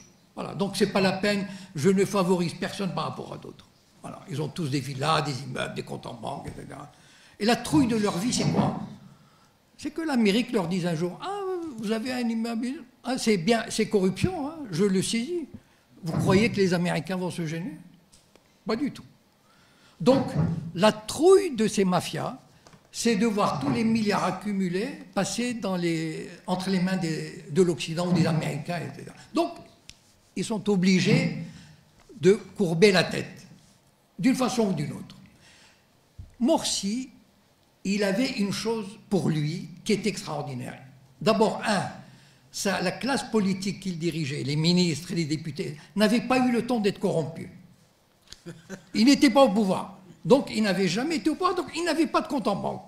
Donc, on ne pouvait pas... Qu'est-ce qu'on peut faire contre eux? Et on a l'appui populaire, c'est-à-dire on a l'appui du peuple. Vous nous embêtez, on recourt au peuple. Et c'est pour ça que ça a été la terreur de l'Occident. Il a fallu le dégommer au bout d'un an. Et c'est ça où les principes... Vous savez, c'est ça qui est drôle. Quand François Hollande était très, très, très impopulaire, il avait baissé à 10% d'opinion favorable, d'accord? Seulement, c'est l'Occident. L'Occident, quand il fait quelque chose, l'Occident, c'est le meilleur des mondes. Enfin, c'est les meilleurs. Donc, on disait au peuple français, ah ben attendez, il a été élu démocratiquement pour 5 ans, il faut respecter. Hein? McCain, voilà. C'est la règle. Par contre, Morsi a été élu pour 4 ans. Ah oui, mais le peuple, machin. Voilà. Et donc, il a fallu dégommer. Donc, le problème du monde arabe, bien sûr, j'aimerais qu'il soit fort. Enfin, il a envie d'être fort. Mais il a affaire à des gens, à des puissances qui l'empêchent de le faire. Et donc, il faut qu'il... Est-ce qu'un pays arabe comme le Maroc, comme vous avez cité l'exemple, met des barbelés et 2 chiens de garde? Est-ce qu'un pays arabe comme le Maroc peut mettre des barbelés et 2 chiens de garde? Voilà, il a besoin de des banques internationales, il a besoin de l'appui diplomatique pour le Sahara occidental, etc. etc. Donc, malheureusement, et je ne vois pas, enfin, moi j'ai connu quand même les années 50 et 60, et j'ai l'impression qu'il y avait un désir d'émancipation et d'indépendance beaucoup plus fort, et d'organisation sociale, etc., culturelle, beaucoup plus fort dans les années 50 et 60, de l'unité et tout, qu'aujourd'hui. Voilà. Parce qu'on a affaire à des gens plus puissants qui vous disent « Bon, on arrête de jouer, nous sommes plus forts que vous, et vous allez payer. » Voilà. Et c'est vrai que c'est... les relations internationales, c'est un jeu de puissance. Eh bien, allez-y, essayez d'être puissant, voilà. On trouve toujours plus puissant que soi. Alors, l'usure est-il interdit par le judaïsme? Non. L'usure est interdite par le judaïsme un juif n'a pas le droit de demander de l'usure à un autre juif. Par contre, l'usure est permise aux goïms. C'est-à-dire, en fait, quand on étudie le Talmud, etc., il y a beaucoup de règles racistes. C'est-à-dire, ce qu'on peut faire, il y a des tas de choses qu'on ne peut pas faire aux Juifs, mais qu'il est permis de faire aux Goïms. Voilà. Donc, l'usure, et c'est pour ça d'ailleurs, comme le catholicisme interdit l'usure. Et c'est pour ça que les Juifs, pendant des siècles en Europe, étaient les banquiers des princes, des rois, etc. Et donc, la plupart des gens avaient des dettes vis-à-vis des Juifs. Et lorsque ça devenait intenable, le prince chassait les Juifs et effaçait les dettes. La doctrine... Alors, attendez, je vais vous lire ça. La doctrine sioniste est destructrice, c'est une mafia, c'est une entité menaçante pour le monde. C'est vrai, hein. Moi, je pense que, par certains moments, les chancelleries occidentales, les diplomates et les responsables, ils ne doivent pas dormir tranquillement. Vous savez, des fois, je dis que Netanyahou est un modéré. Alors, les gens rigolent. Les gens rigolent parce qu'ils ne savent pas qui va venir après. Et qui va venir après, c'est des gens qui n'ont jamais connu l'Occident, qui n'ont jamais vécu, et qui vivent dans cette idéologie juive du messianisme et et celui qui nous veut du mal, il le paiera très cher. C'est la stratégie de Masada. Ça veut dire, si on doit mourir, eh ben, le monde crèvera avec nous. Et je vous assure que ce sont des fanatiques monstrueux et qui seraient capables de jouer avec les bombes, etc. Alors, comment je vois l'évolution de ce schéma? Je ne sais pas. Sincèrement, je ne sais pas. Moi, je suis convaincu que le sionisme étant une idéologie qui se nourrit de violence, d'apartheid, qui ne peut pas, comme j'ai dit tout à l'heure, qui ne peut pas faire la paix, mais je n'ai pas le temps de développer, qui ne peut pas intrinsèquement déposer le fusil et vivre de façon, avec des relations de bon voisinage. Parce que, vous savez, moi ça m'étonne toujours, et c'est ça la méconnaissance de pas mal de... Je ne sais pas si les universités arabes étudient vraiment et à fond le système sioniste qui s'écrit, etc. Vous serez étonné, enfin, le racisme, mais viscéral, que les sionistes ont du monde arabe et des Palestiniens. Mais vous savez, un grand rabbin qui s'appelle le Rav Ovadia Yosef, vous allez sur Google, vous tapez le Rav Ovadia Yosef, qui faisait des speeches le samedi soir sur des raisons de télévision internes dans le monde entier. Il est allé jusqu'à traiter les musulmans de cafards et de serpents venimeux. Qu'est-ce qui est arrivé? Rien du tout. C'est en fait, ils ont un tel mépris. Moi, je suis surpris de voir des Arabes. Je ne sais pas si je devrais citer de nom, mais comme c'est écrivain algérien, mais il y en a d'autres, qui vont discuter avec des sionistes de paix. Enfin, mais je veux dire, faut-il qu'ils soient aussi cons, passez-moi l'expression, faut-il qu'ils soient aussi ignares, faut-il qu'ils soient aussi débiles, faut-il qu'ils aient besoin de Bernard-Henri Lévy et de son réseau pour gagner pour être publiés en France, etc., etc. Moi, je n'arrive vraiment. Si les Arabes savaient ce que pensent, ce que disent, c'est pas ce que pensent, ce que disent les Israéliens sur eux, mais ils les fuiraient comme la peste. Alors, qui peut parler de l'avenir? Moi, je ne me lancerai pas.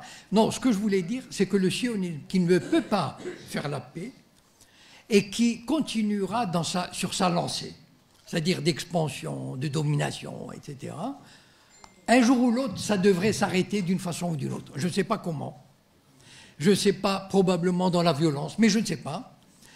Et donc, vous savez, l'humanité, sincèrement, si on regarde comment l'humanité a marché jusque-là, on ne peut pas dire que les responsables politiques aient fait preuve, si je prends l'histoire des 1000 dernières années, 2000 ans, 3000 ans, je ne crois pas que les responsables aient fait preuve de sagesse, de discernement, de désir de justice. D'accord? Donc il y a eu toujours, malheureusement, des occupations, des colonisations, des guerres, et je ne vois pas de raison que ça s'arrête. Voilà. Et donc, donc il y aura certainement des violences, des explosions de violence.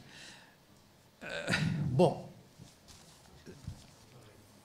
Est-ce que tous les juifs du monde sont des Sayanim? Alors, non. Alors, c'est quoi des Sayanim? Voilà. En 1959, le responsable du Mossad a eu une idée géniale. Il s'est dit, attends. Et il a fait une interview à, comment il s'appelle, celui qui est un responsable, Gordon Thomas, voilà, qui a écrit l'histoire secrète du Mossad.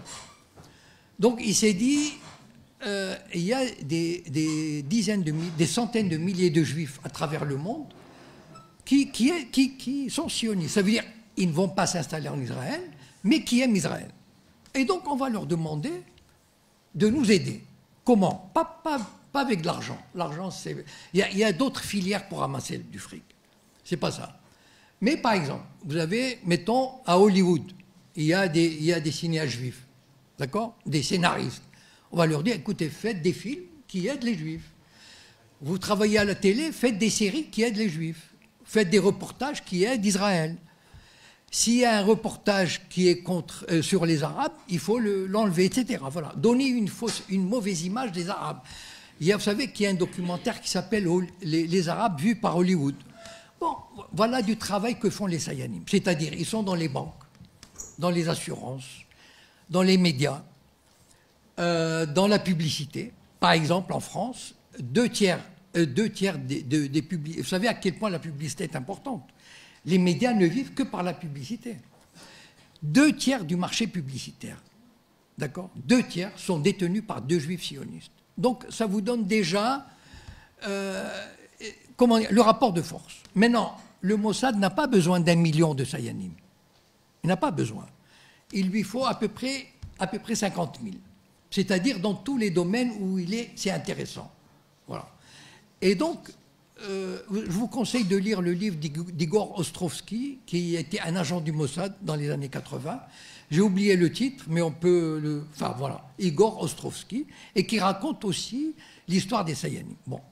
Donc, en fait, ces juifs, comme moi, je soupçonne, et je l'ai dit dans une vidéo, André Azoulay d'être un Sayan, c'est-à-dire qu'il a été approché par le Mossad, probablement, et il lui a dit, voilà, tu vas jouer le rôle, grâce à tes relations bancaires, il ne faut pas oublier que c'était un ancien banquier, et donc d'aider, quel a été le boulot d'André Azoulay en tant que Sayan, et il l'a fait admirablement, il a participé à la légitimation d'Israël dans le monde arabe. Ça veut dire qu'il a fait en sorte que Israël devienne une espèce d'entité qui est acceptée par le monde arabe. Et tout ce travail a commencé dès les années 80, lorsque Hassan II a reçu ouvertement Shimon Peres et Yitzhak Rabin, alors qu'on était en pleine occupation, il n'y avait même pas les accords d'Oslo. Donc tout ce travail a été fait grâce à un Sayan et d'autres Sayanim. Voilà. Donc le rôle des Sayanim, c'est d'être dans les pays où il y a des communautés juives et de remplir des rôles dont le Mossad a besoin. D'accord ? Voilà. Par exemple, un exemple concret, cité par Igor Ostrovsky. L'Irak a signé un contrat pour la construction d'une centrale nucléaire aux Irak. Ok. Le Mossad savait qu'il y avait que l'Irak a envoyé un certain nombre de scientifiques pour se former à Saclay, en France. D'accord ? Le Mossad avait besoin d'avoir des dossiers. Bon, un service secret normal, pour avoir les dossiers de ces agents irakiens, il lui faut des semaines, sinon des mois, pour infiltrer, soudoyer, etc. Le Mossad, non. Il a un Sayan à l'intérieur de Saclay. Et donc il lui dit, voilà, tu vas photocopier, tu nous apportes les dossiers, on les photocopie, tu les ramènes. Voilà un Sayan. À quoi il sert un Sayan ? Voilà. Donc imaginez des Sayanim dans les médias, dans le monde de la publicité, dans l'industrie, dans l'économie, dans les banques, etc. Et donc tout ça fait qu'ils ont une force de frappe extraordinaire. Ces gens-là ne sont pas payés, ils le font par patriotisme, entre guillemets, parce qu'ils sont américains, ils sont français, etc. Voilà. Donc, on n'arrive pas à différencier les juifs des sionistes. C'est vrai, je voulais que... C'est-à-dire que, bon, d'abord, d'un côté, il y a... comment dire, il y a qu'Israël se présente comme un État juif, déjà. Bon, et il y a tout par exemple, l'Holocauste dont on vient de parler, la nouvelle loi sur la loi de, je ne sais pas si vous avez entendu parler, la loi sur la nation du peuple juif, qui fait du peuple juif, des juifs en Israël, une majorité privilégiée, etc. C'est-à-dire, par exemple, dans cette loi, il est prévu que certaines villes, les villes juives, où il n'y a pas d'Arabes, elles peuvent interdire à un Arabe israélien de venir y habiter, voilà, pour garder le cachet juif. Voilà. Donc, et ça, c'est... À un moment donné, il est vrai que même dans les organes d'information palestiniens ou égyptiens, etc., on parle plus volontiers de juifs que de sionistes. Parce que c'est vrai que c'est un État juif, ce sont les juifs qui sont venus occuper en tant que juifs, etc. Donc on ne peut pas non plus reprocher aux Arabes en général de faire l'amalgame. Bon, maintenant c'est vrai que c'est un manque de Bon, c'est une marque d'ignorance et de, comment dire, ce sont des raccourcis qu'on fait pour aller plus vite. Bon, malheureusement, bon. Alors, on oublie les RME juifs à l'étranger. Alors, il ne faut pas oublier une chose, c'est qu'il y a autant de juifs marocains en dehors d'Israël qu'en Israël. Voilà. C'est-à-dire, il y en a, je ne sais pas, il y a 100 000 ou 200 000 en France, je crois qu'il y a 60 000 ou 70 000 au Canada, enfin bon, il y en a autant. C'est l'histoire du départ des Juifs du Maroc, et c'est fait à peu près de la façon suivante. Jusqu'en 62, à peu près 63, les Juifs les plus pauvres, les moins instruits, enfin, comment dire, les laissés pour compte, sont partis en Israël parce qu'ils n'avaient pas où aller, de toutes les façons. Ils n'auraient pas pu aller au Canada. Et puis, le Mossad était là, qui faisait le forcing, etc. Donc, ils sont partis en Israël. Mais à partir de 63, les Juifs ont compris leur douleur. Parce que on a commencé à avoir des informations sur les Juifs marocains en Israël. Et là, les Juifs se sont dit, oula, surtout pas Israël. Donc, ils ont commencé à aller au Canada, en France, etc. Donc, il y a à peu près, il y a un partage égal. Bon. Et moi, je ne comprends pas cette, comment dire, c'est pas une fascination, cette façon de s'accrocher à cette image des Juifs qui sont partis, des Juifs marocains qui sont partis en Israël. Ils sont perdus pour le Maroc. Saoum, c'est pas la peine, n'y pensez plus. Ils sont fichus pour le Maroc. Voilà. C'est de la propagande qui est animée par Azoulay pour faire croire que machin, patati et patata. Vous savez, je connais du monde, enfin, j'ai ma famille, mes neveux, mes nièces, mes cousins, tout le bazar.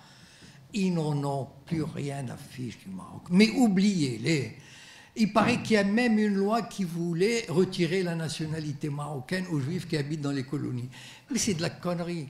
C'est un détournement enfin, je veux dire, mais attachez-vous à quelque chose de plus sérieux. Est-ce que franchement, ces gens-là, ok, ils ont gardé quelques petits trucs.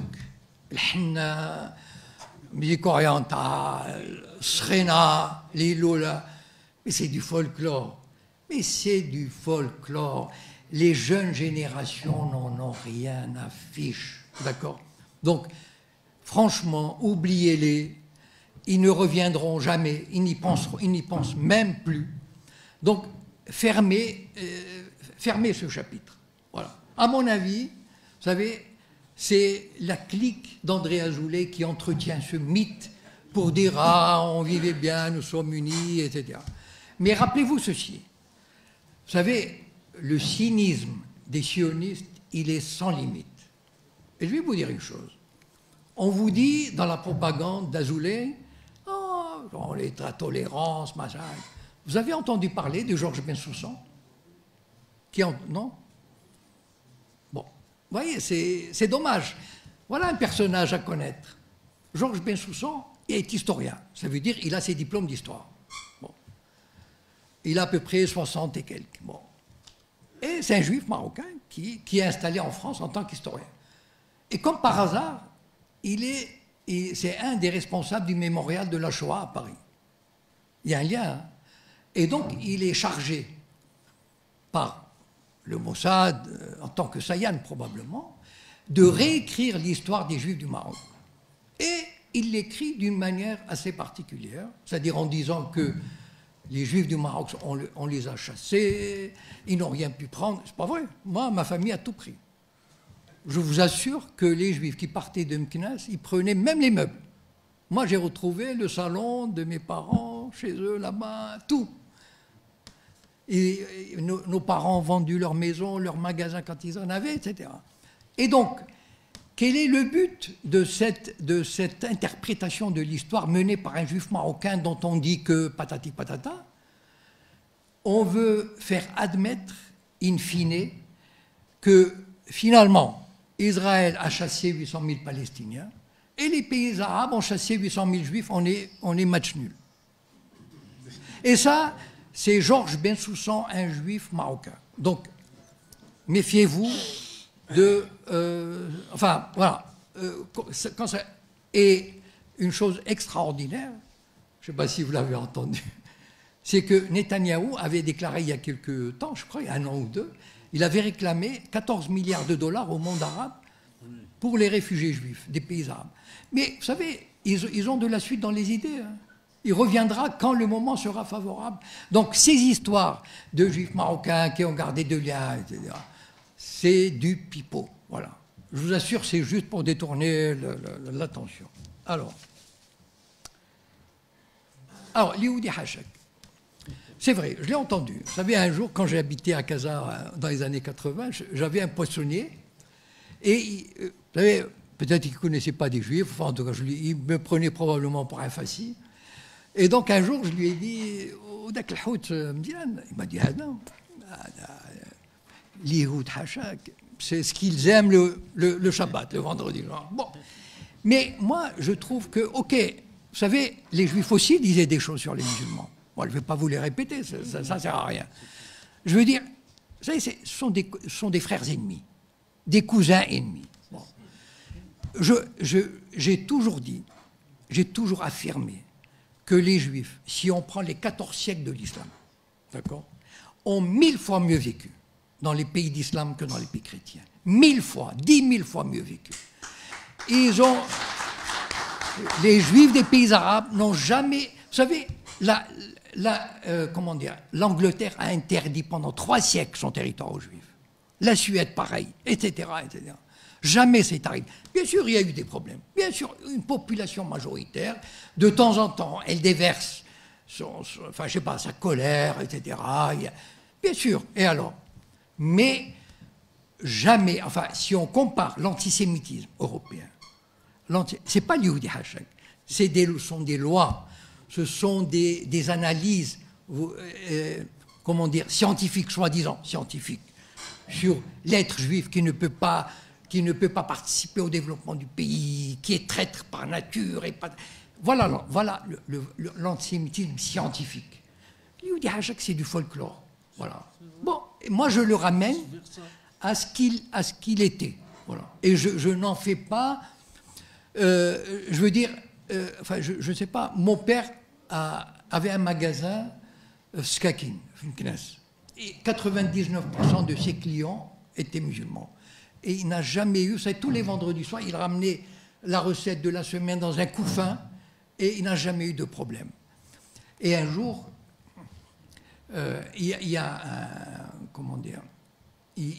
un client, pour dire à quel point il était estimé.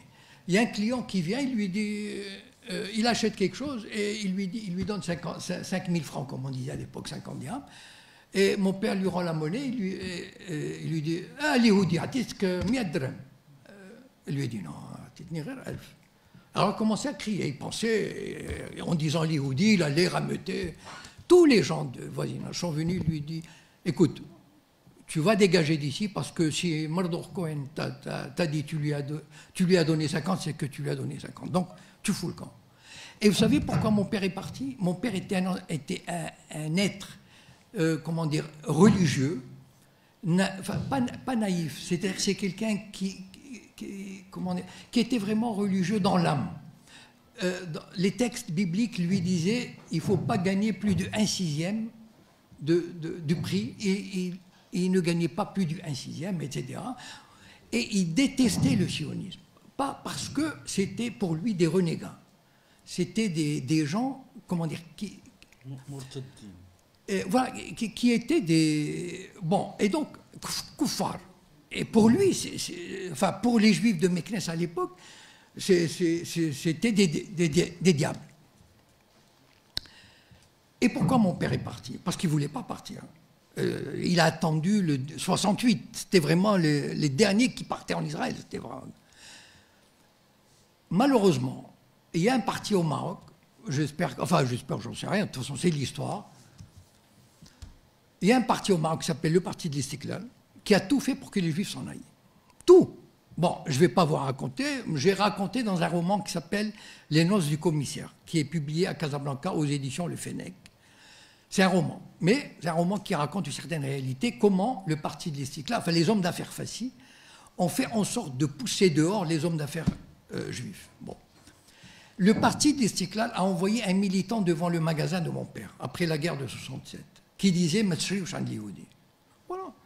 Et donc, c'est vrai que malheureusement, il y a des partis qui... Enfin, pas des partis, le parti, qui avait, à l'époque, j'étais à Casa, et dans ces journaux, comme l'Opinion, l'Alam, il disait « N'achetez pas dans telle pharmacie, elle appartient à un juif », etc., etc. Et malheureusement, il y a une espèce de, comment dire, les intellectuels marocains et les hommes politiques marocains étaient tétanisés à l'idée de défendre, de dire ah, ce sont des citoyens, parce qu'ils avaient peur d'être assimilés aux juifs. Vous savez, c'est terrible d'avoir cette peur de dire oula, tu défends un juif, attention. C'est Abraham Salfati, et c'est une anecdote qui me revient comme ça. Bon, Abraham Salfati, bon, j'ai pas besoin de faire le. Il a eu le problème suivant. Il avait une première femme avec qui, sa femme légitime avec qui il a eu le fils Maurice. Et avant d'épouser la française, là, j'ai oublié son nom, il s'est marié pendant 3-4 mois avec une militante juive sud-américaine, qui était évidemment trotskiste, enfin, bon, d'extrême gauche, etc. Et les trotskistes marocains, enfin, ils ne pouvaient pas rivaliser avec elle. Elle leur damait le pion. Elle était, enfin bon, voilà, extraordinaire, une intello. C'est lui qui raconte ça, donc j'invente rien, c'est lui qui le raconte. Et donc, ils étaient emmerdés, les Mrarba. Ils disaient, merde, cette chieuse-là, elle vient d'Amérique du Sud et tout. Donc, ils ont commencé à lui lancer des trucs sur la juiverie. En fait, voilà, le sionisme, la juiverie, c'est un point faible. Quand on recherche, malheureusement, quand on cherche à taper sur quelqu'un, on cherche comment l'atteindre d'une façon assez traîtresse. Et voilà, bon, et ça fait partie, malheureusement, ça fait partie de l'histoire du Maroc. Et il y a des choses qu'il faut connaître, qu'on ne peut pas ignorer. Parce que quand on me demande pourquoi, c'est vrai, vous savez, quand on raconte, c'est vrai qu'à 95%, la relation juive-arabe était bien. Mais il y avait ces petits détails qui faisaient que le juif, à un moment donné, après l'indépendance, s'est dit, écoute, pourquoi j'avais rencontré un juif au Canada, et il me disait, Jacob, c'est un pays qui n'est pas fait pour l'être humain, c'est pour les ours. Il était secrétaire général de la préfecture Jdida. Vous imaginez, d'accord? Bon, il avait une villa de fonction. Et je lui ai dit, pourquoi tu es parti? Il dit, pour les enfants, parce que je voulais être sûr qu'ils vont avoir... Et c'est ça, en fait, c'est ça qui est terrible, c'est-à-dire que... Pourquoi les Juifs marocains sont partis, finalement?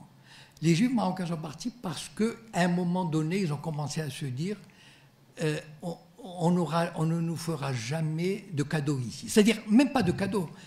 On ne nous permettra pas d'avoir notre place ici en tant que citoyens. Voilà. Parce que, et je vous raconte une autre anecdote que je raconte dans un de mes livres qui s'appelle « Du danger de monter sur la terrasse ». Il y avait un Toledano que je connaissais personnellement. Un Toledano qui est allé à l'étranger, je ne vous retarde pas, hein. Bon, un Toledano qui était ici dans les années, enfin, de Meknès, dans les années 60, il est allé, je crois, il a fait une école, une grande école. Des finances. Et il est revenu en 62-63. Et on lui a donné un grand bureau au ministère des Finances. À l'époque, il n'y avait pas de cadre marocain. Seulement, une fois ça, il dit, merde, comment, Lioudi, dans un bureau comme ça, c'est comme ça qu'ils réfléchissent. Hein. Je suis désolé s'il y a des fois ça ici, mais moi, je sais qu'ils pensent comme ça. Voilà. Et j'ai pas mal de choses à raconter là-dessus. Et d'ailleurs, peut-être parce beaucoup d'entre eux étaient d'anciens juifs et qui n'arrivent pas encore à avaler cette... voilà. Et donc, qu'est-ce qu'ils ont fait? Ils lui ont monté un complot.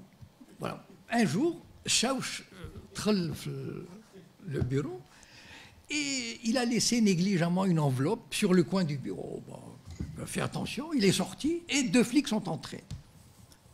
Ils ont commencé à regarder, ils ont dit, ah, une enveloppe, ah, il y a de l'argent, ah, corruption.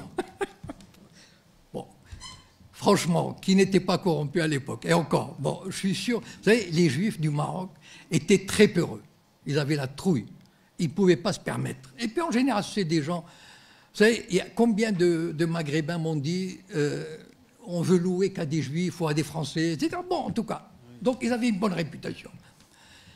Ok, il a passé quelques jours en prison, puis il est parti. Il est parti en France, il a fini fondé de pouvoir chez Rothschild. Bon, voilà l'exemple de citoyen que le Maroc a perdu. Mais non seulement il a perdu Toledano, mais moi je me souviens, ça a été Filmlah de Mknaf. Vous savez, à l'époque, on n'avait pas beaucoup d'argent.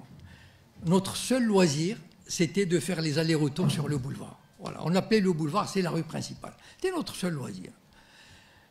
Pour aller au cinéma, il fallait avoir de l'argent et aller dans la ville européenne. Donc, on n'allait qu'une fois par semaine, donc le soir.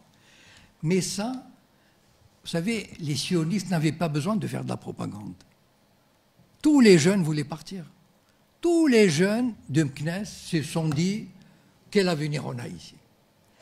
Et donc, voilà, malheureusement, vous savez, quand Hassan II avait dit, en 73 ou 75, les Juifs sont des citoyens, ils peuvent même revenir et tout. Seulement, il a oublié une chose. Il a fait ça à la marocaine. C'est quoi la marocaine? Il n'a pas réuni les gens, les Juifs, les musulmans, les berbères. Il leur a dit, Ewa, dites ce que vous avez sur le cœur. Je veux entendre. Dites, voilà. Allez au Diskain, Toledano, on va arranger ça. Mais voilà. Non, on a fait de belles déclarations.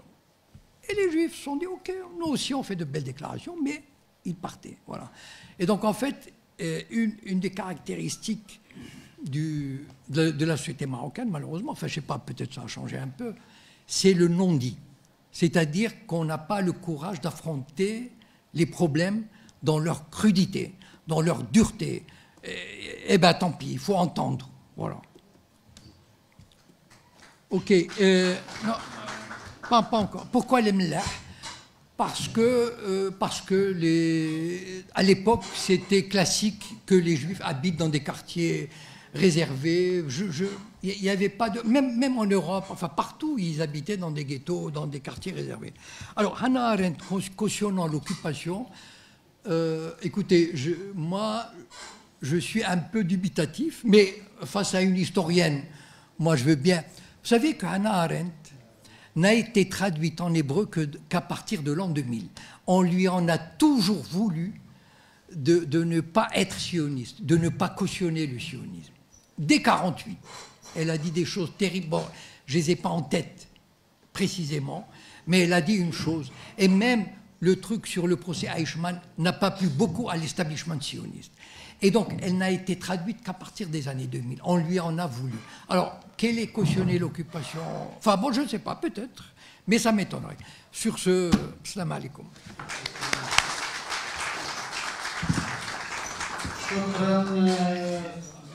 صديق جاكوب كوهين رجاء دقيقتين 3 دقائق وننتهي. أولا أريد أن أذكر بنشاط الغد بالدار البيضاء. سيلقي صديق جاكوب كوهين محاضرة حول الاختراق الصهيوني بالمغرب في الدار البيضاء في إطار الائتلاف. مقر الاتحاد الاشتراكي بالدار البيضاء. أريد أن نعم توقيت لا فيش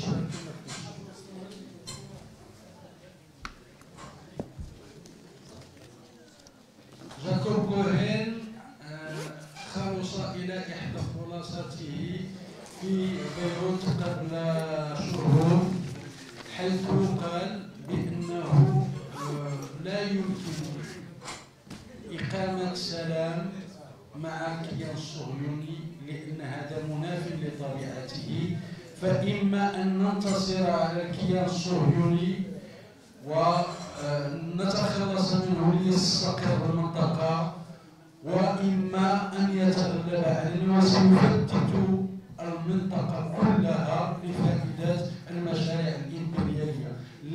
ليس هناك حل آخر. وهناك مقولة الأستاذ خالد تضغط علي دائما كثيرا، هي دقيقة وننتهي. لا أنت اللي كتدعي أنك الشعب، أنت بوحدك. المقاومة ووحدها المقاومة هي الحل وليس هناك أي وهم آخر. وهناك مقولة لحاخان يهودي أدهشنا من خلال بطاقته التي توزع علينا في طهران، والصديق جاكوب كان في طهران هو كذلك قبل أسابيع. في بطاقته الشخصية شعار هو الأفق الوحيد، جميعا من أجل زوال إسرائيل بسرعة وبسلام. السلام عليكم ورحمة الله.